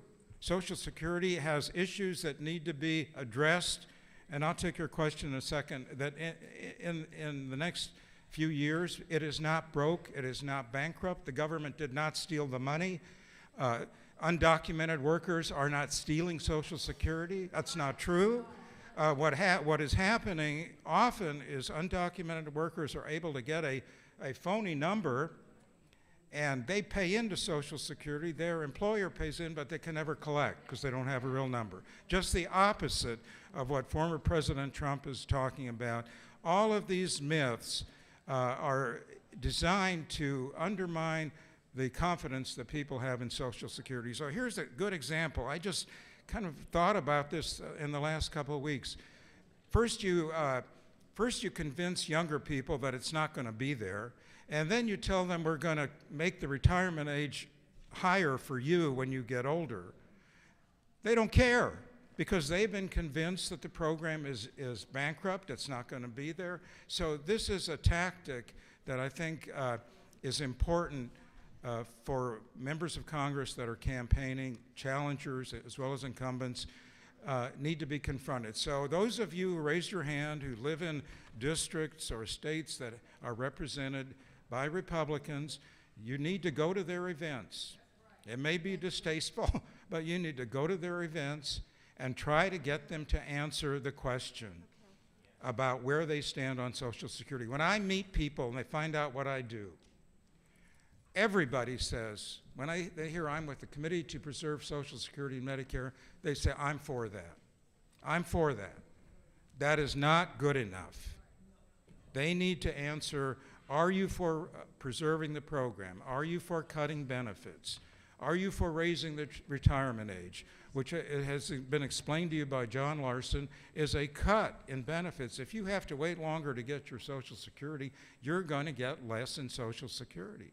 So they need to be asked not just whether they're for Social Security, whether they're for Medicare, but where do they stand on improving the program, how would they expand the solvency of the program, and not just say, I'm for it. So I hope you will do that, take that next step, and talk to people that are campaigning for Congress. The other, you know what a COLA is? Cost of living adjustment. This Republican Study Committee wants to change the way that is determined and have the Congress act on what the COLA is every year. What a nightmare that would be. We saw that before 1974. And we have a formula. I think it's flawed. I think the COLA is too small. You're going to get about a 2.6% COLA starting next year. I think that's too small because the way the COLA is determined is incorrect, and I think there are ways to improve that. We've been trying to have that happen for quite a while.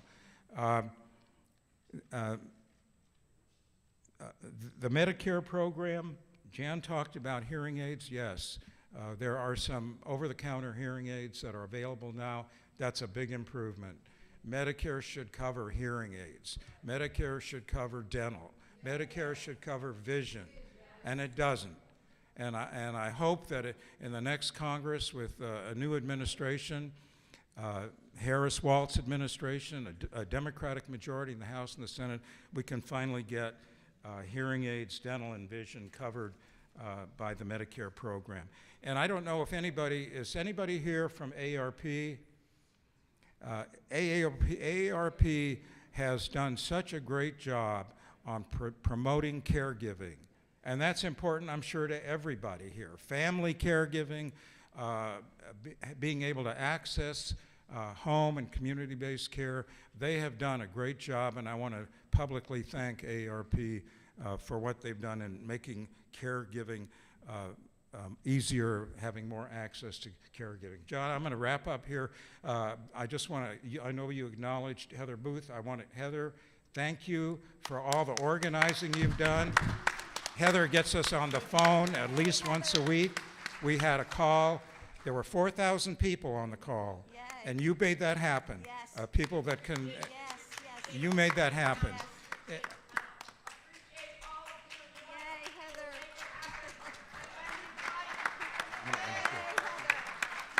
And I want to thank Andrew Coburn, who's he's the editor of Harper's Magazine. He's a friend of mine, and he's covering this. And I hope we're saying all the right things you want to hear, Andrew. So thank you for coming. The last thing I'm going to say is John organized these entertainers, and we're going to listen to them now. We had a session. It was a kind of a practice Zoom session that John organized. We did it a couple weeks ago, and they all did a little bit of their performance. And John, I want to tell you, I listened to that, and it reminded me of being 14 years old in my cousin's basement recreation room in Omaha, Nebraska. I listened to all this music, and I remembered he was trying to teach me how to dance, and I was trying to find a girlfriend, and I failed and he failed. But thank you, John, and we'll look forward to the rest of the program. This lady, do you have a question?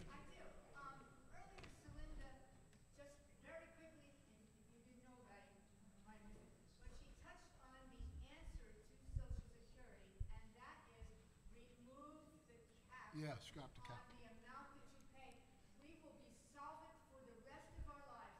Why, if you are making $2 million, do you only have to pay Social Security tax on $168,800? It's $168,600. It changes a little bit every year. We're 100% with you. But wait a minute, why can't we start a movement called Remove the Cap? We do. Scrap the cap.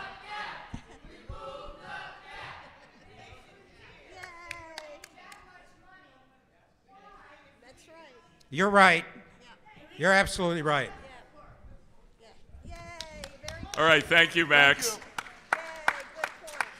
Thank you, Max. Now, listen, there's a lot you can do, and we're still awaiting, further information from the campaign about where we're going to go on these issues.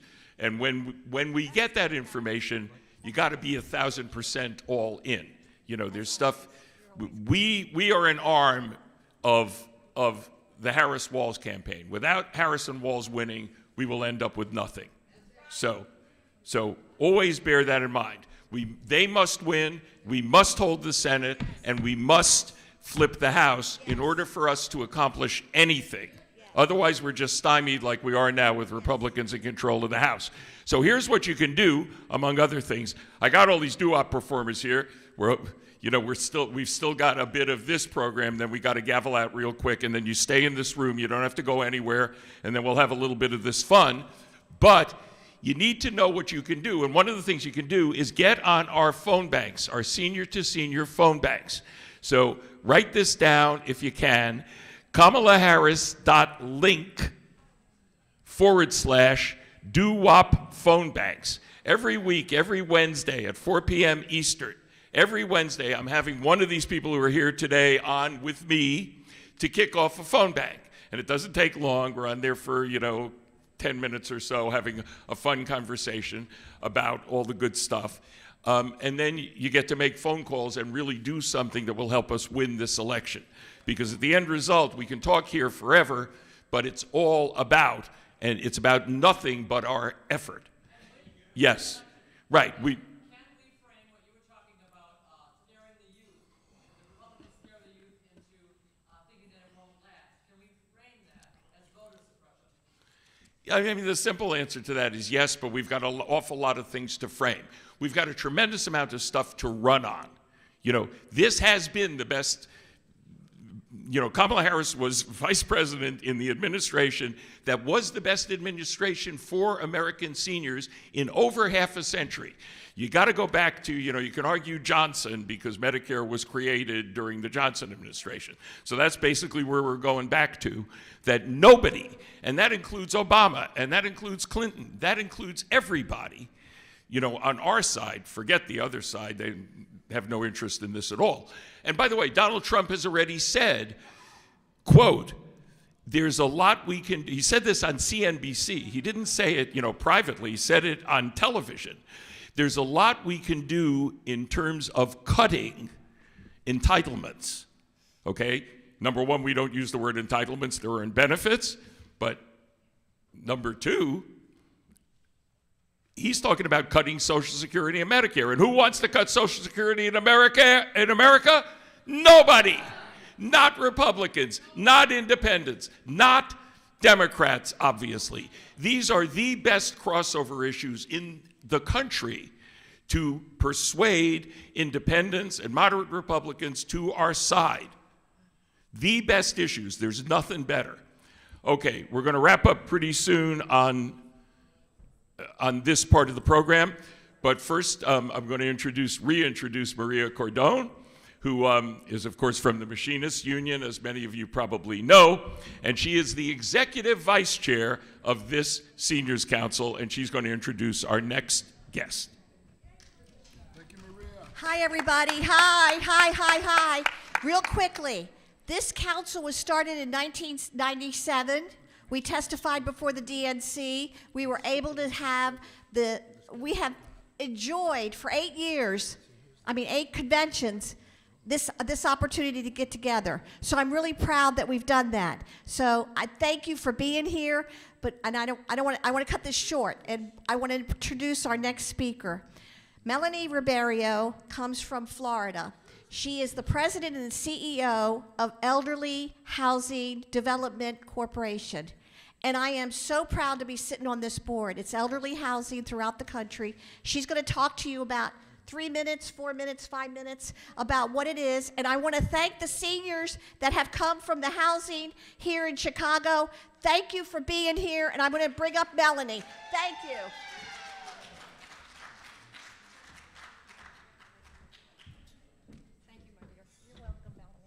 Where are my seniors? Hi, guys. Yay. Okay, so I'm always the one that speaks last before the fun, so I am going to take, and I have a cheat sheet, so I'm going to be cool. We do? Oh, yay, somebody's after me, so I'll go even faster. So I first want to thank the Senior Council. Thank you so much. And, of course, my dear Maria. She has been an EDOC board member and a treasurer for over 20 years, and she is a special friend, a beautiful person, and someone that brought me here today. Thanks to the council for allowing me to speak today to talk about EHDOC. That's the quickest way to say it. Elderly Housing Development and Operations Corporation is a mouthful. EHDOC.org. Look us up. Jeff? See who we are. We are the best kept secret. That's what we kind of call ourselves, the best kept secret. We're in 56 states. We're in 56 buildings, 14 states, including DC and Puerto Rico. We have 5 properties here in Chicago. All of my purple shirts, Elderly Housing Development Operations Corporation back there, Housing with a Heart. You'll see on their shirts. It's bigger than this pin, but it's Housing with a Heart. That's who we are. We are Housing with a Heart, and we wear this badge proudly. You'll see my Senior Vice President of Operations and Development, Roland Bouchard. This is the man that's going to build and help build our new buildings, rehab. Melissa Tarrant, Vice President. Melissa, stand up for me, please. Vice President of Field Operation. 22 years. I know you can't believe it's 22 years because she looks like she's 10, but 22 years she's been with this very organization. It's been the same organization. This is where she's been her entire career.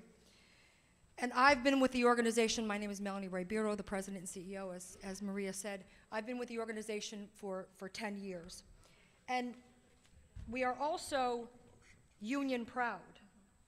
91% of our employees are with the union. 91% are union. Local 1 here in Chicago, our buildings. And I do want to say some of the things that make me the proudest is when I go visit the buildings. And our seniors want to take me to go see their home. And then they show me their phone of pictures of the roaches and the ceilings that were leaking and what they were living in before and what they're living in now. So we're very, very proud about that. I also was very close to my grandparents. Unfortunately, they're no longer with us. And my dad passed in 2016, so I have my mom who is a senior. I speak to her at least 2 or 3 times a day. And today, we're celebrating something that I didn't know until my mom texted me, but it is National Senior Citizen Day today. National Senior Citizen Day today, August 21st. In 1988, Ronald Reagan made a proclamation to say that today everyone was going to celebrate our seniors. So we have that to celebrate. We have the fact that EDOC, EHDOC.org, don't forget that please, EHDOC.org, is going to build more buildings. We need that inventory though. We need land, we need buildings, we need more, and the only way that that's going to happen, and I am hopeful, I am inspired, I am so excited to celebrate another thing, and that's when President Kamala Harris becomes the president, so all of us can celebrate together, we can build more buildings, and we can help with the affordable housing for our seniors. That's right. Thank you so much, everybody. God bless each and every one of you. Maria, thank you so much, and God bless America. Thank you. All right, let's hear it for Melanie. Housing. Housing, that's the real stuff, guys. This is really where the rubber meets the road in terms of our accomplishments. And Melanie, it turns out you are the last person again. So we're going to wrap up this portion of the meeting, but everybody stay exactly where you are, please, because we stay in the same room. We're going to go into this next event, which is coming right up. But first, we need a motion to adjourn this meeting. John, I so move. Okay, is there a second to adjourn this meeting? There is a second. All in favor of adjourning this portion of the Seniors Coordinating Council meeting, say aye. Aye. Everybody's in favor of it. Everybody come up here. All the doo-wop artists, come up here. Come up here and move to these chairs. Everybody. Everybody come up here. This is going to be kind of the fun part of things. At least we think it's going to be fun. I'm going to come down for 1 second.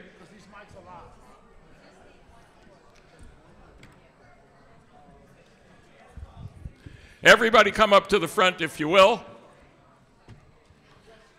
Let's move the audience to the front if you feel like it.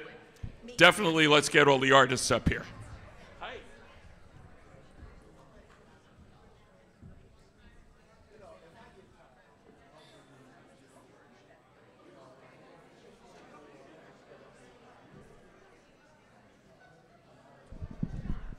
All right, we're going to play this part of things up here.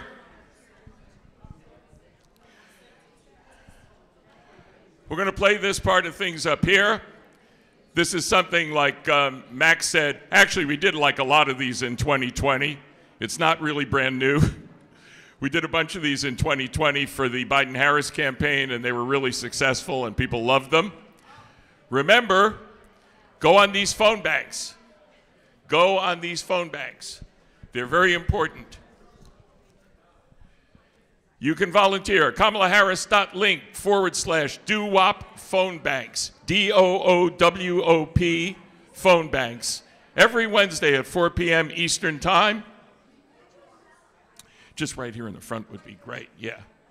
So we don't have big, long entrances and stuff. Okay, everybody who's going to be, you're taking a picture? Then will you go back into the crowd? Say yes. KamalaHarris.link/doowop phone banks. KamalaHarris.link/doowop phone banks. Yes, exactly like that. DOOWOP PHONE banks.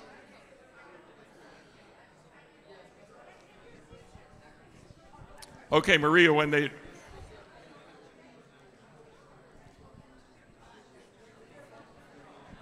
All right, so what we're going to do is bring up some of these great artists from the 50s and the 60s. As soon as things settle down a little bit, we're going to start this new meeting. It's a completely new meeting.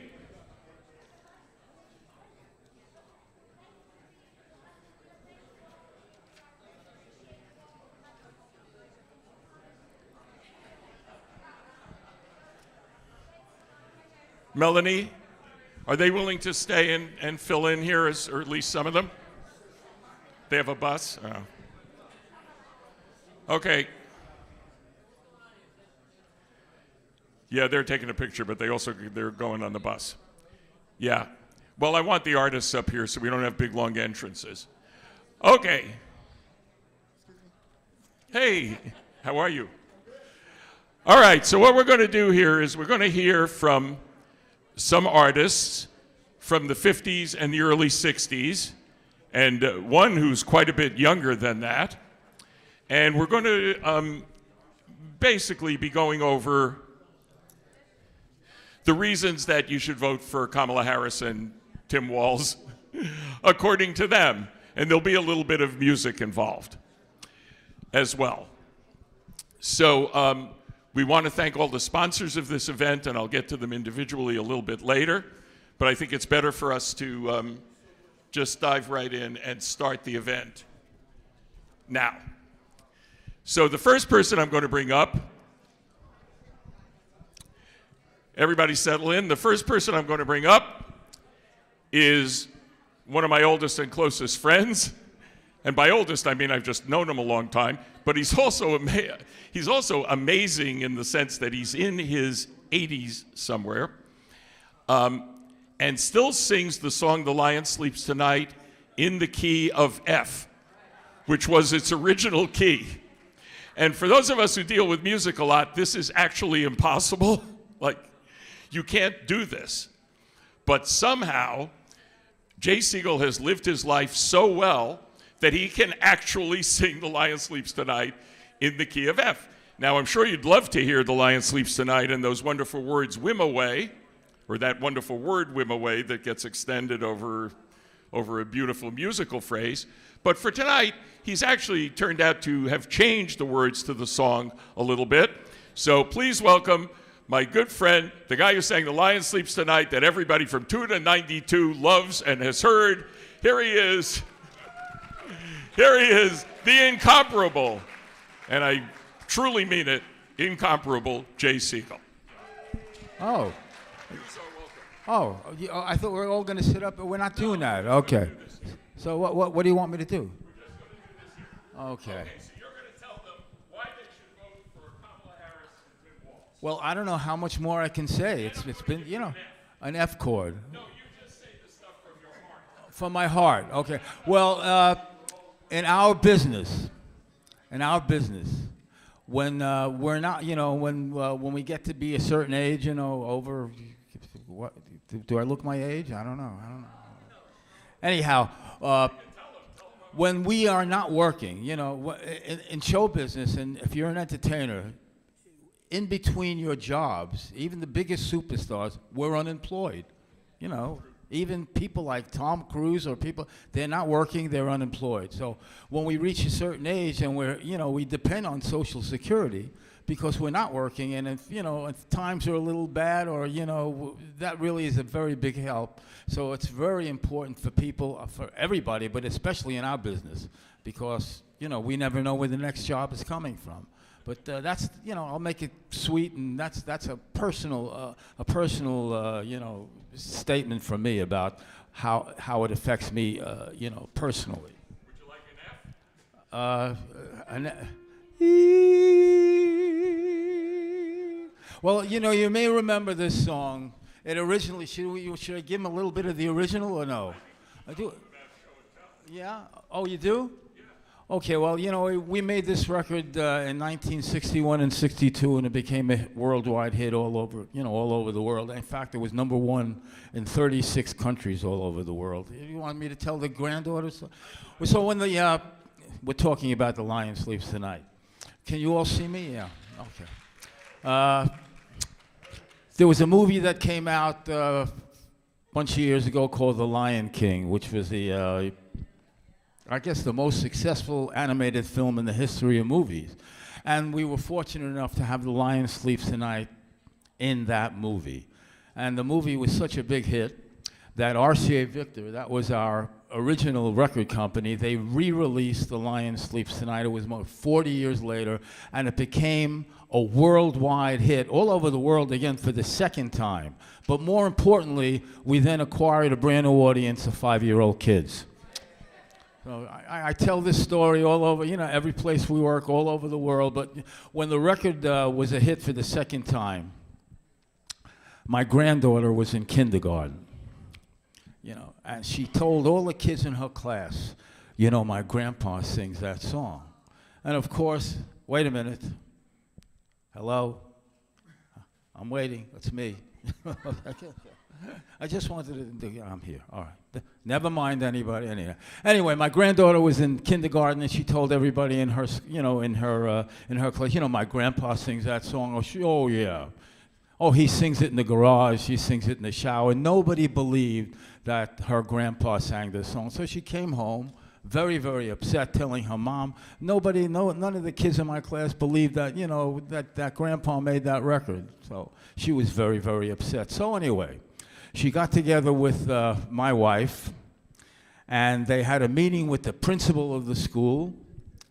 And one day, my granddaughter brought me into her kindergarten class for show and tell.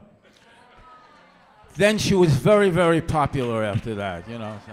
And I tell she's 27 years old now, by the way, you know. She's 27, and I told her she's famous all over the world. So anyway, you know, the original song went, you know, a little bit.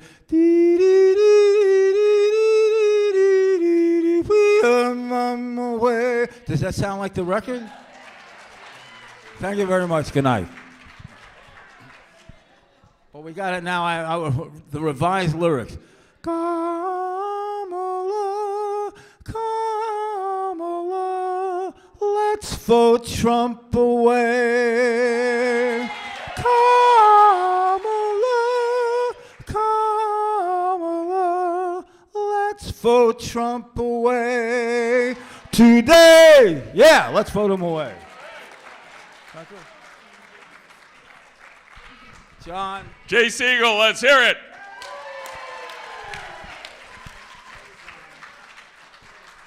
Thank yous. Yeah, I mean, like, I have related stories. You know, I've knocked on doors all over, you know, the country for 20 years at least. I can't do it anymore because I can't walk that well.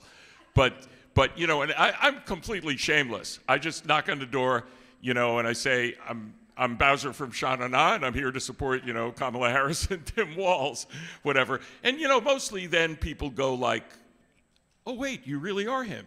And then I go like, bum, bum, bum, bum, bum, bum, bum, bum, bum, bum, bum, dang, dang, dang, ding, dong, ding. Vote for Harris and Walz. And they go like, okay, you really are him. But, you know, the phone banks I'm telling you guys to get on, they don't really work that well for me because I do the same thing on the phone bank. I say I'm Bowser from Sha Na Na, and they go like, oh, yeah, and I'm Barack Obama. Because you just can't prove it to them. They refuse to believe you over the phone. But when you make the phone calls, they're going to be effective, and I make the phone calls, and I'm just exactly as effective as you. We are all equally effective, and we are all important when we go on these phone banks. Okay. Next guest. This is a record also that every one of you has heard. This is a gentleman who lives in Chicago. So he didn't have to travel to get here, but he still had to navigate McCormick Place, which wasn't the easiest thing in the history of the world. He is known to everybody as the Duke of Earl. He's also one of the only people, by the way, who had hit records in two different eras, basically, because he had a big hit called Groovy Situation that was much later than Duke of Earl in a completely different style. So very unique entertainer and a very smart guy politically. Please welcome Gene Chandler.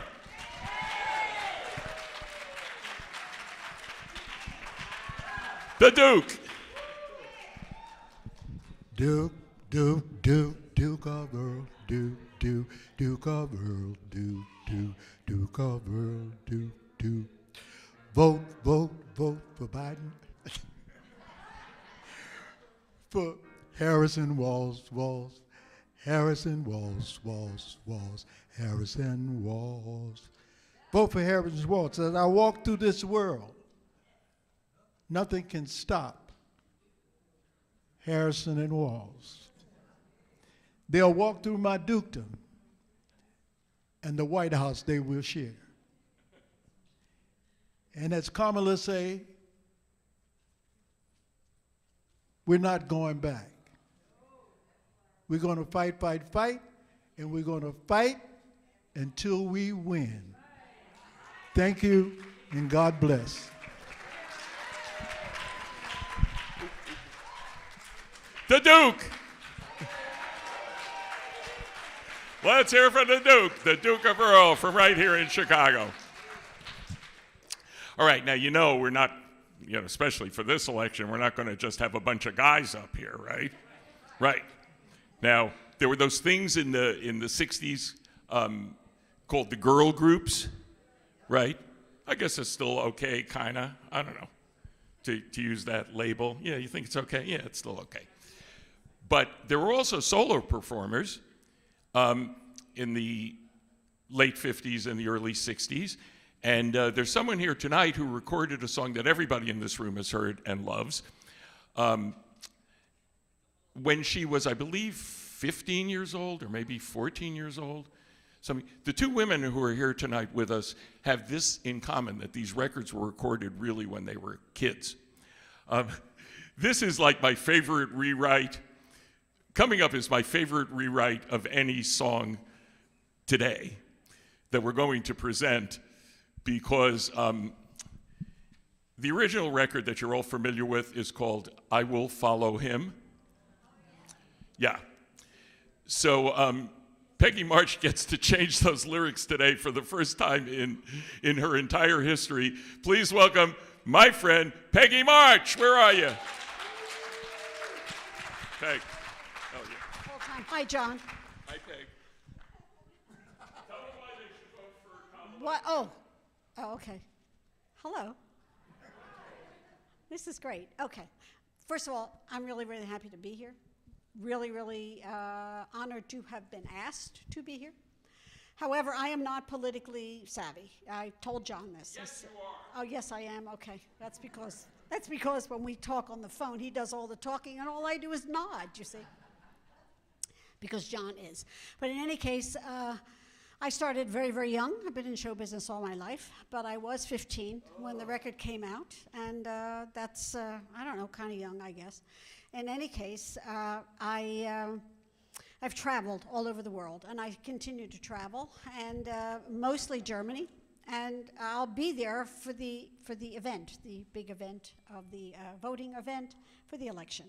However, I won't be here to vote, but I will be absentee vote. So I'm getting that as soon as I can, and there's no doubt about it. Pardon?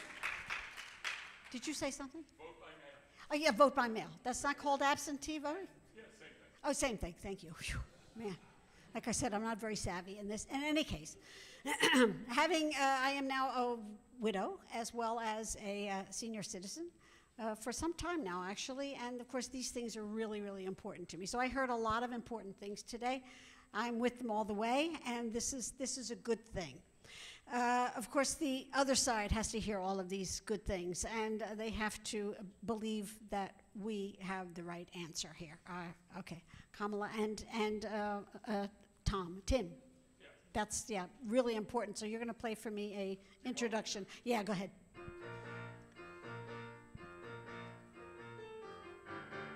Good, John. I will follow her. Follow her wherever she may go. There isn't an ocean too deep, a mountain so high it can keep me away from my vote for Kamala. That works really well. Yes. Do I want to do it one more time? Glutton for punishment. Okay. I will follow her. Is that because I got the word wrong? Follow her wherever she may go. There isn't an ocean too deep, a mountain so high it can keep me away from my vote. You ready for Kamala? Here we are. And you do too. And you too. That was fun. I know. These are totally unrehearsed. Like usually on Zoom, we've just been doing them, a cappella, because you can't use a piano or anything on Zoom because of the delay, and everybody sings it ends up singing at a different time. So now that we're for once all in the same room, we do a lot of shows together, which is fun. But for the political stuff, we've all talked about politics with each other for years and years and years. And this is a rare occasion when we get to talk about the political stuff in this room, with each other. So we're going to have a big closing number that we've also is completely unrehearsed, and we have no idea what we're doing. But hopefully you're enjoying this so far. Okay. Because these are really people, just like everybody, yes, Peg's right. I talk about Social Security and Medicare, and, I made myself into an expert on senior issues, thanks to somebody else who's here, Alex Lawson from Social Security Works, who is the executive director. And our co-founder, Nancy Altman, probably, I think it's fair to say, does know more about Social Security than pretty much anybody in America.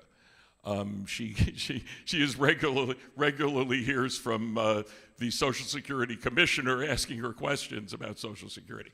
So we are well trained, but the artists here are people just like everybody, who understand what's important, in our lives and the way in which political activity affects regular life on a daily basis. We all know we're in trouble here. If this election, there is the constant din of this is the most important election of our lives. We've said this for probably the last 8 elections, maybe, but this one really is, because this one, everything is on the ballot. Democracy is on the ballot. Reproductive freedom is on the ballot. Senior issues are on the ballot. What is not on the ballot? Nothing. Everything is on the ballot, and everyone's life is going to be affected by the results of this election in a way that maybe no other election in American history, bears the importance of this one. So, just no pressure, no pressure on how important this is, but I'm going to ask the original lead singer of the Crystals, Lala Brooks, who is always outspoken, right? And I love her, and Lala recorded, okay, anybody ever heard the song "To Do Run Run"? Like everybody in the world has heard the song "To Do Run Run." But when you really hear that, when you hear that song, this is the voice of "To Do Run Run." And how old were you when you sang it? 13. 13. I was 15 when I joined. I was 13 when I joined the group, and I was 15 when I recorded "To Do Run Run," and then he kissed me. Yeah. Oh, and then he kissed you also? Oh, was that you mean the song? Yeah, I knew that. I, of course, knew that. She was the original lead singer of the group, and the first 2 big hits of the Crystals were "To Do Run Run" and then He Kissed Me. So here she is, Lala Brooks. How you doing, everyone? If I got this paper in my hand because I'm forgetful, so I had to write something down when we had to. But anyway, I want to tell you it's an honor to be here. And like John was saying, we're just human, we're normal. We have our ups and we have our downs. Financially, just like you guys. So the Social Security is important to us, just as it's important to you. Because sometimes when we don't work for months, we wait for the check to come in. So it's real, it's reality.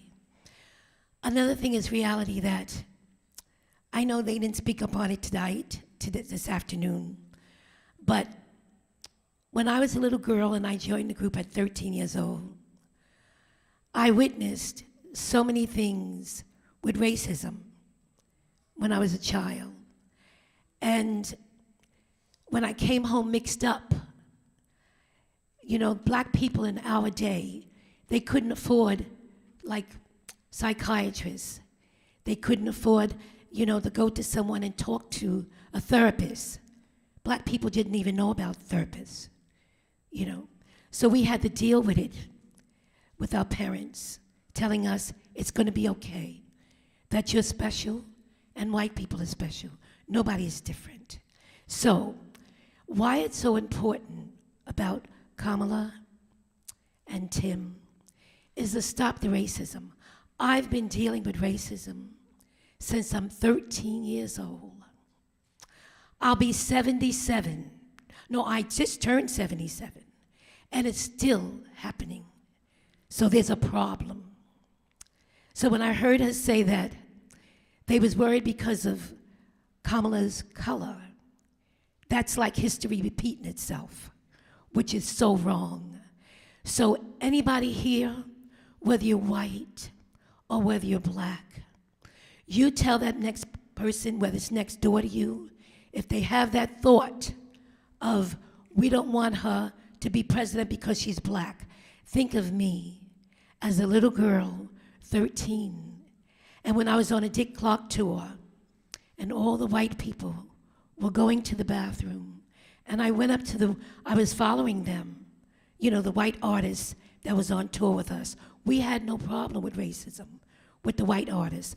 We were just like one, brother and sister. But when it came to the outside world, we had a problem.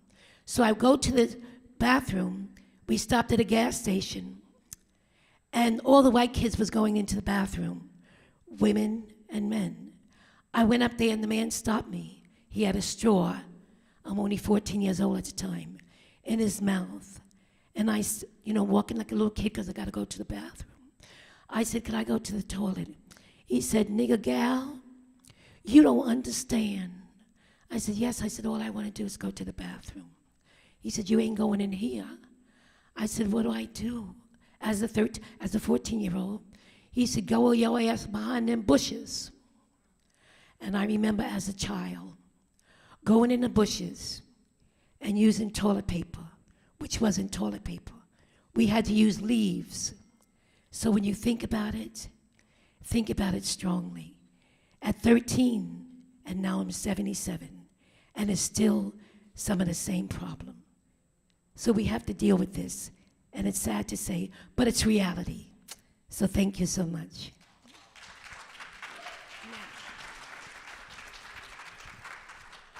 I thought I would remember, so I wrote it down just in case I didn't. And I wrote, Joe endorsed Kamala on a Sunday, and our hearts stood still. Do run, run, run, do run, run. And then I wrote, then Kamala picked her own partner. His name was Tim. Do run, run, run, do run, run. Yes, we will win. Yes, we will win. Do run, run, run, do run, run.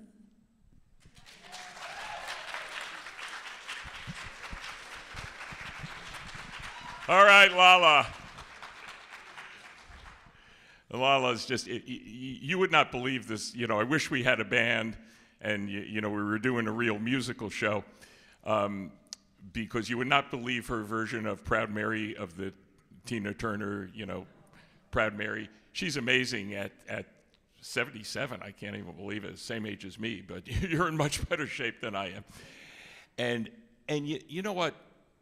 Let's just say for a minute, for those of us who are older, you know, I do think we forget what's been accomplished in our lifetime, particularly in the area that Lala's talking about. Like probably that's been our best thing, is how much progress has been made from the time that they wouldn't let you go to that bathroom, you know, and it's all been us. Let's face it, guys. It's Democrats. Everything you can point to that has made progress in this area of equality has been done by Democrats, and yet we still have so much more to do. So just like Lala said, it's one of the biggest reasons, once again, why we have to elect Kamala and Tim. Now we've got some more performers that you're familiar with. The next guy I'm going to introduce is from right here in Chicago, and that's why I asked him to come back, because he was the lead singer of a group called the Buckinghams from the 60s. So if there's Chicagoans in this audience, you're all proud of the Buckinghams, and everybody else knows the Buckinghams. But he didn't know it at the time. When Dennis Tufano was lead singer of the Buckinghams, their biggest song of all was written about the Trump administration. They were way ahead of their time because the biggest Buckingham song ever was called Kind of a Drag. And what could have been a bigger drag than the Trump administration? So please welcome Dennis Tufano.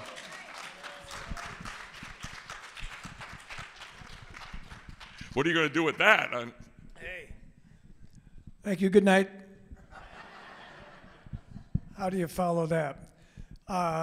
Talking about Social Security now, when I was a younger kid and I started out when I was like 19 in the band back in Chicago, here in Chicago.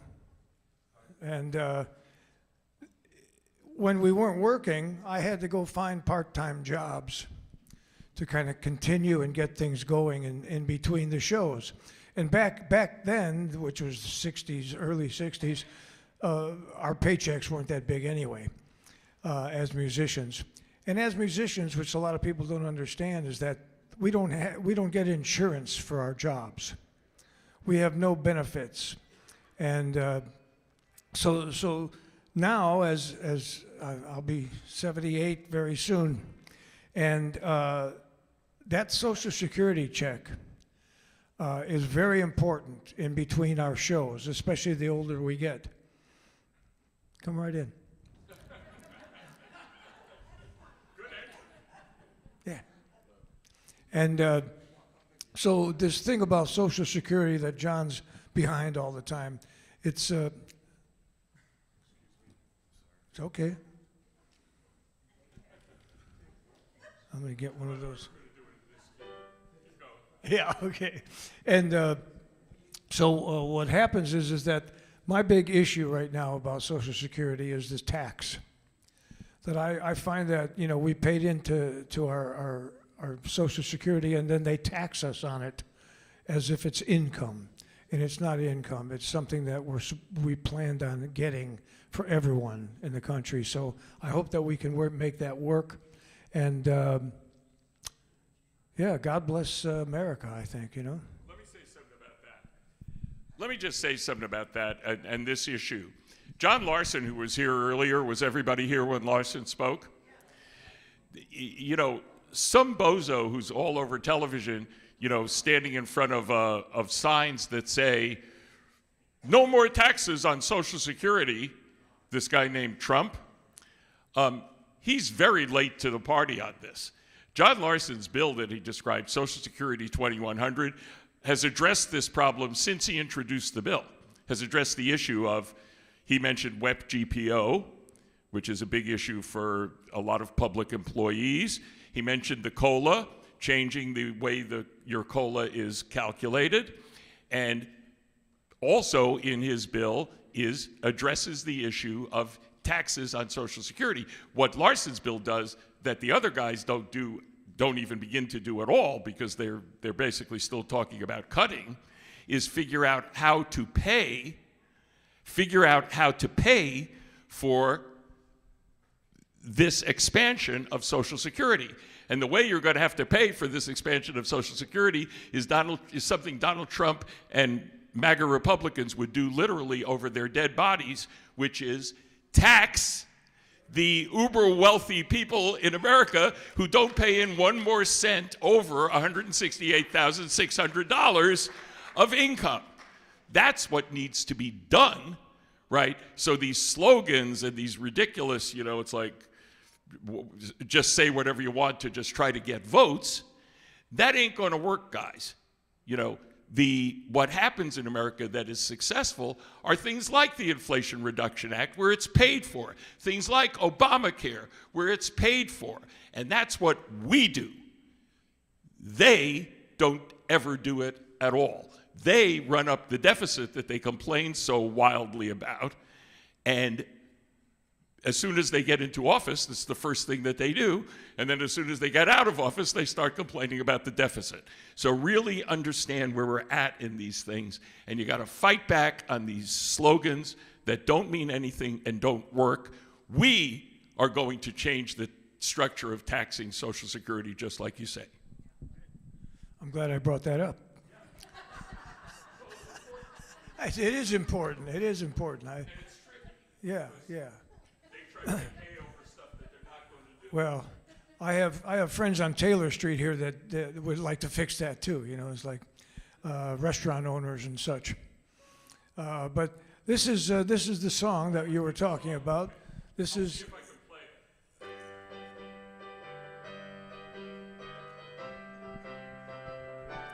Harrison Walls, there are candidates, say it loud. Harrison Walls,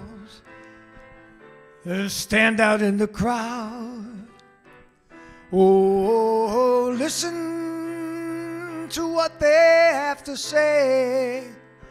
They will lead us to fix our country every day, everywhere, every day. Kamala and Wall.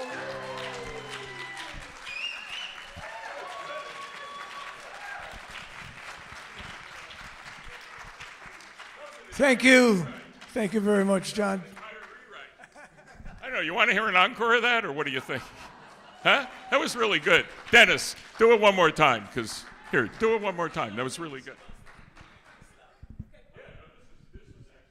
I don't know if I'll remember it twice. I'm a senior citizen.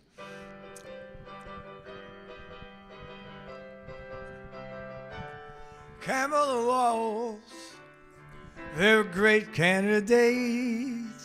Shout it loud. Kamala Walls. I was literally tripped up, but I'm okay. Oh, listen to what they have to say.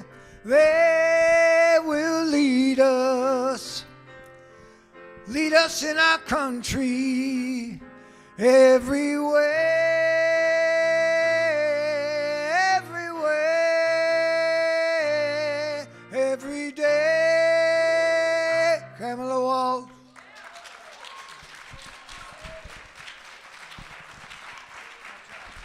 Dennis Stefano. All right. Now, unfortunately, it turns out that the first part of this program ran so far over that we're now in a hurry.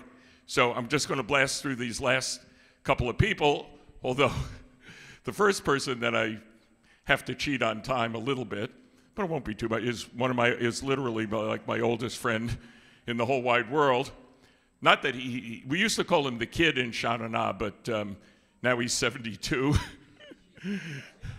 So yeah, he said when we reconnected after being apart for quite a few years, on the phone he said, "Bowser," he said, "I'm not the kid anymore." And that was true. This is one of the best singers that anyone has ever heard. Please welcome my friend from Shanana, Johnny Cantardo. God. It is an honor to be here tonight. I get so emotional about this, listening to Jamie, listening to Lala's story. Lala told a story when we were on Zoom once about her dad, and it just blows me away. I just can't comprehend it.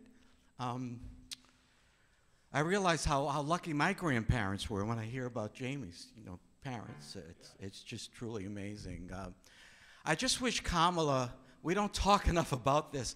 I hope she can take the Republicans off of Mars, and just bring them back down to earth, I wish for that, but good luck with that. I met you when I was 19. I was 20. You were 23, 24. I cannot believe we're here. We still perform together. And by the way, Jay, Bowser had mentioned that Jay still sings "The Lion Sleeps Tonight" in the same key. I cannot sing those magic changes in the same key because I lived a degenerate lifestyle. So anyway. That is not true. No, it's not true. Tell me what you want me to play. Those magic changes,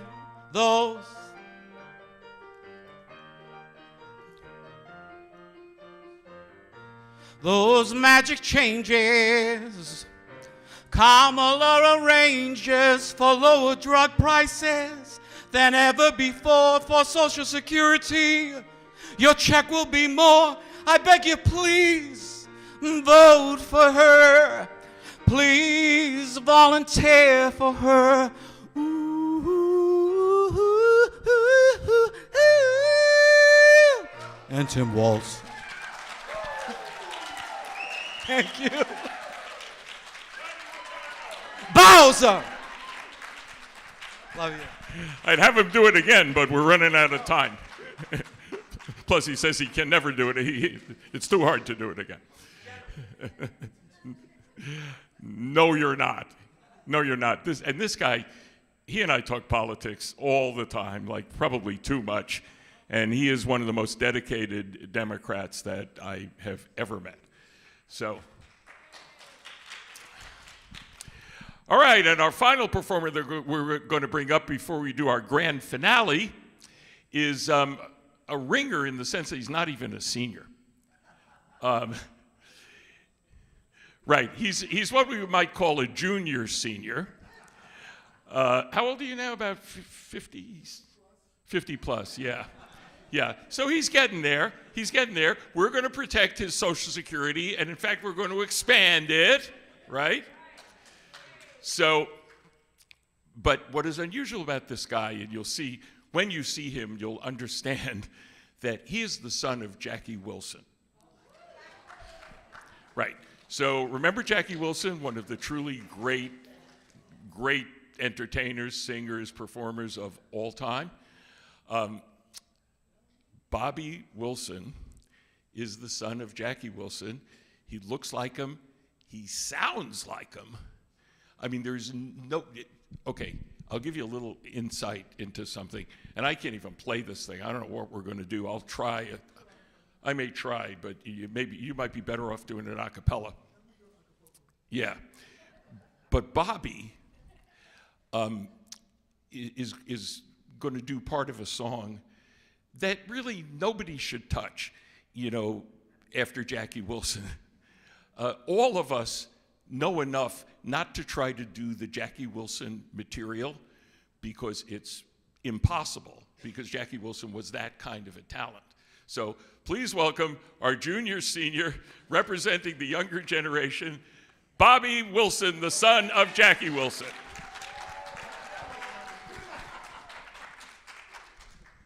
Thank you, Bowser. It's an honor to be here. Thank you for having me up here. And I have to say, I'm a retired Navy veteran, so freedom is not free. I know very much of it. But with all the problems that we have in America, this is the best place in the world to live and to raise a family. I've been all over. I had that chance to be exposed to it. And one thing I wanted to add was when I was a child, I had a lot of problems when I came in the world. Born in Westbury, Long Island, New York, raised in Columbia, South Carolina in a foster home. And I had rickets at the bones, and I had my feet pointed in, so they had to break my legs and operate on both feet. So I wore a cast for 3 years, and I wore a bracelet, the Forrest Gump bracelet, from my stomach down till I was 12 years old. And then when I saw the movie Forrest Gump, that was me running from bullies in my bracelet when I was young. But it made me a strong person. And now I carry the legacy of Jackie Wilson, keep his music alive. And so we definitely have to vote in Kamala Harris and Tim, because we need the good back in this country. And we need to love one another as we love ourselves, and we need to be one country, united, everyone. Not just the red and the blue and the green and white. No, just one. And so that's my message. Here's the little song. Here's the little ditty. Yeah, do it. Your love is lifting me higher than I ever been lifted before. So come on, love, keep us higher with Harris at your side forevermore. You know your love keep on lifting higher, higher and higher. You know your love keep on lifting me, keep on lifting us higher and higher. Thank you. That's a dry run.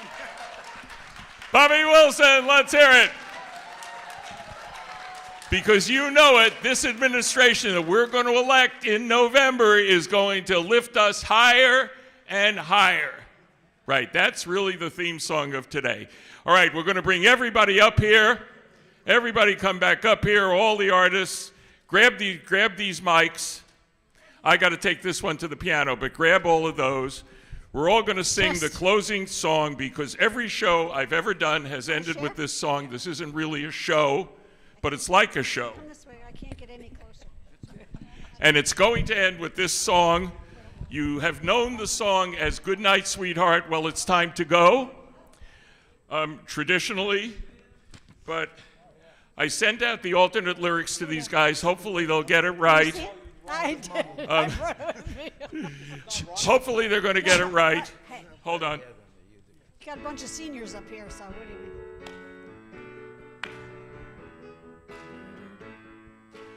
So instead of Good Night, Sweetheart, well, it's time to go. We're going to sing the song that most applies to the 2024 election. Everybody. Do-do-do-do-do. Good night, Donald Trump. Well, it's time to go. Do-do-do-do-do. Good night, Donald Trump. Well, it's time to go. Do-do-do-do. Don't hate to leave you, but we really must say good night, Donald Trump. Good night. Do-do-do-do-do-do. One more time. Good night, Donald Trump. Well, it's time to go. Do-do-do-do-do. Good night, Donald Trump. Well, it's time to go. Do-do-do-do. Don't hate to leave you, but we really must say good night, Donald Trump. Good night. Do-do-do-do-do-do-do. Good night, Donald Trump. Good night. And take J.D. Vance with you. Good night, Donald Trump. Vote for Kamala and Tim.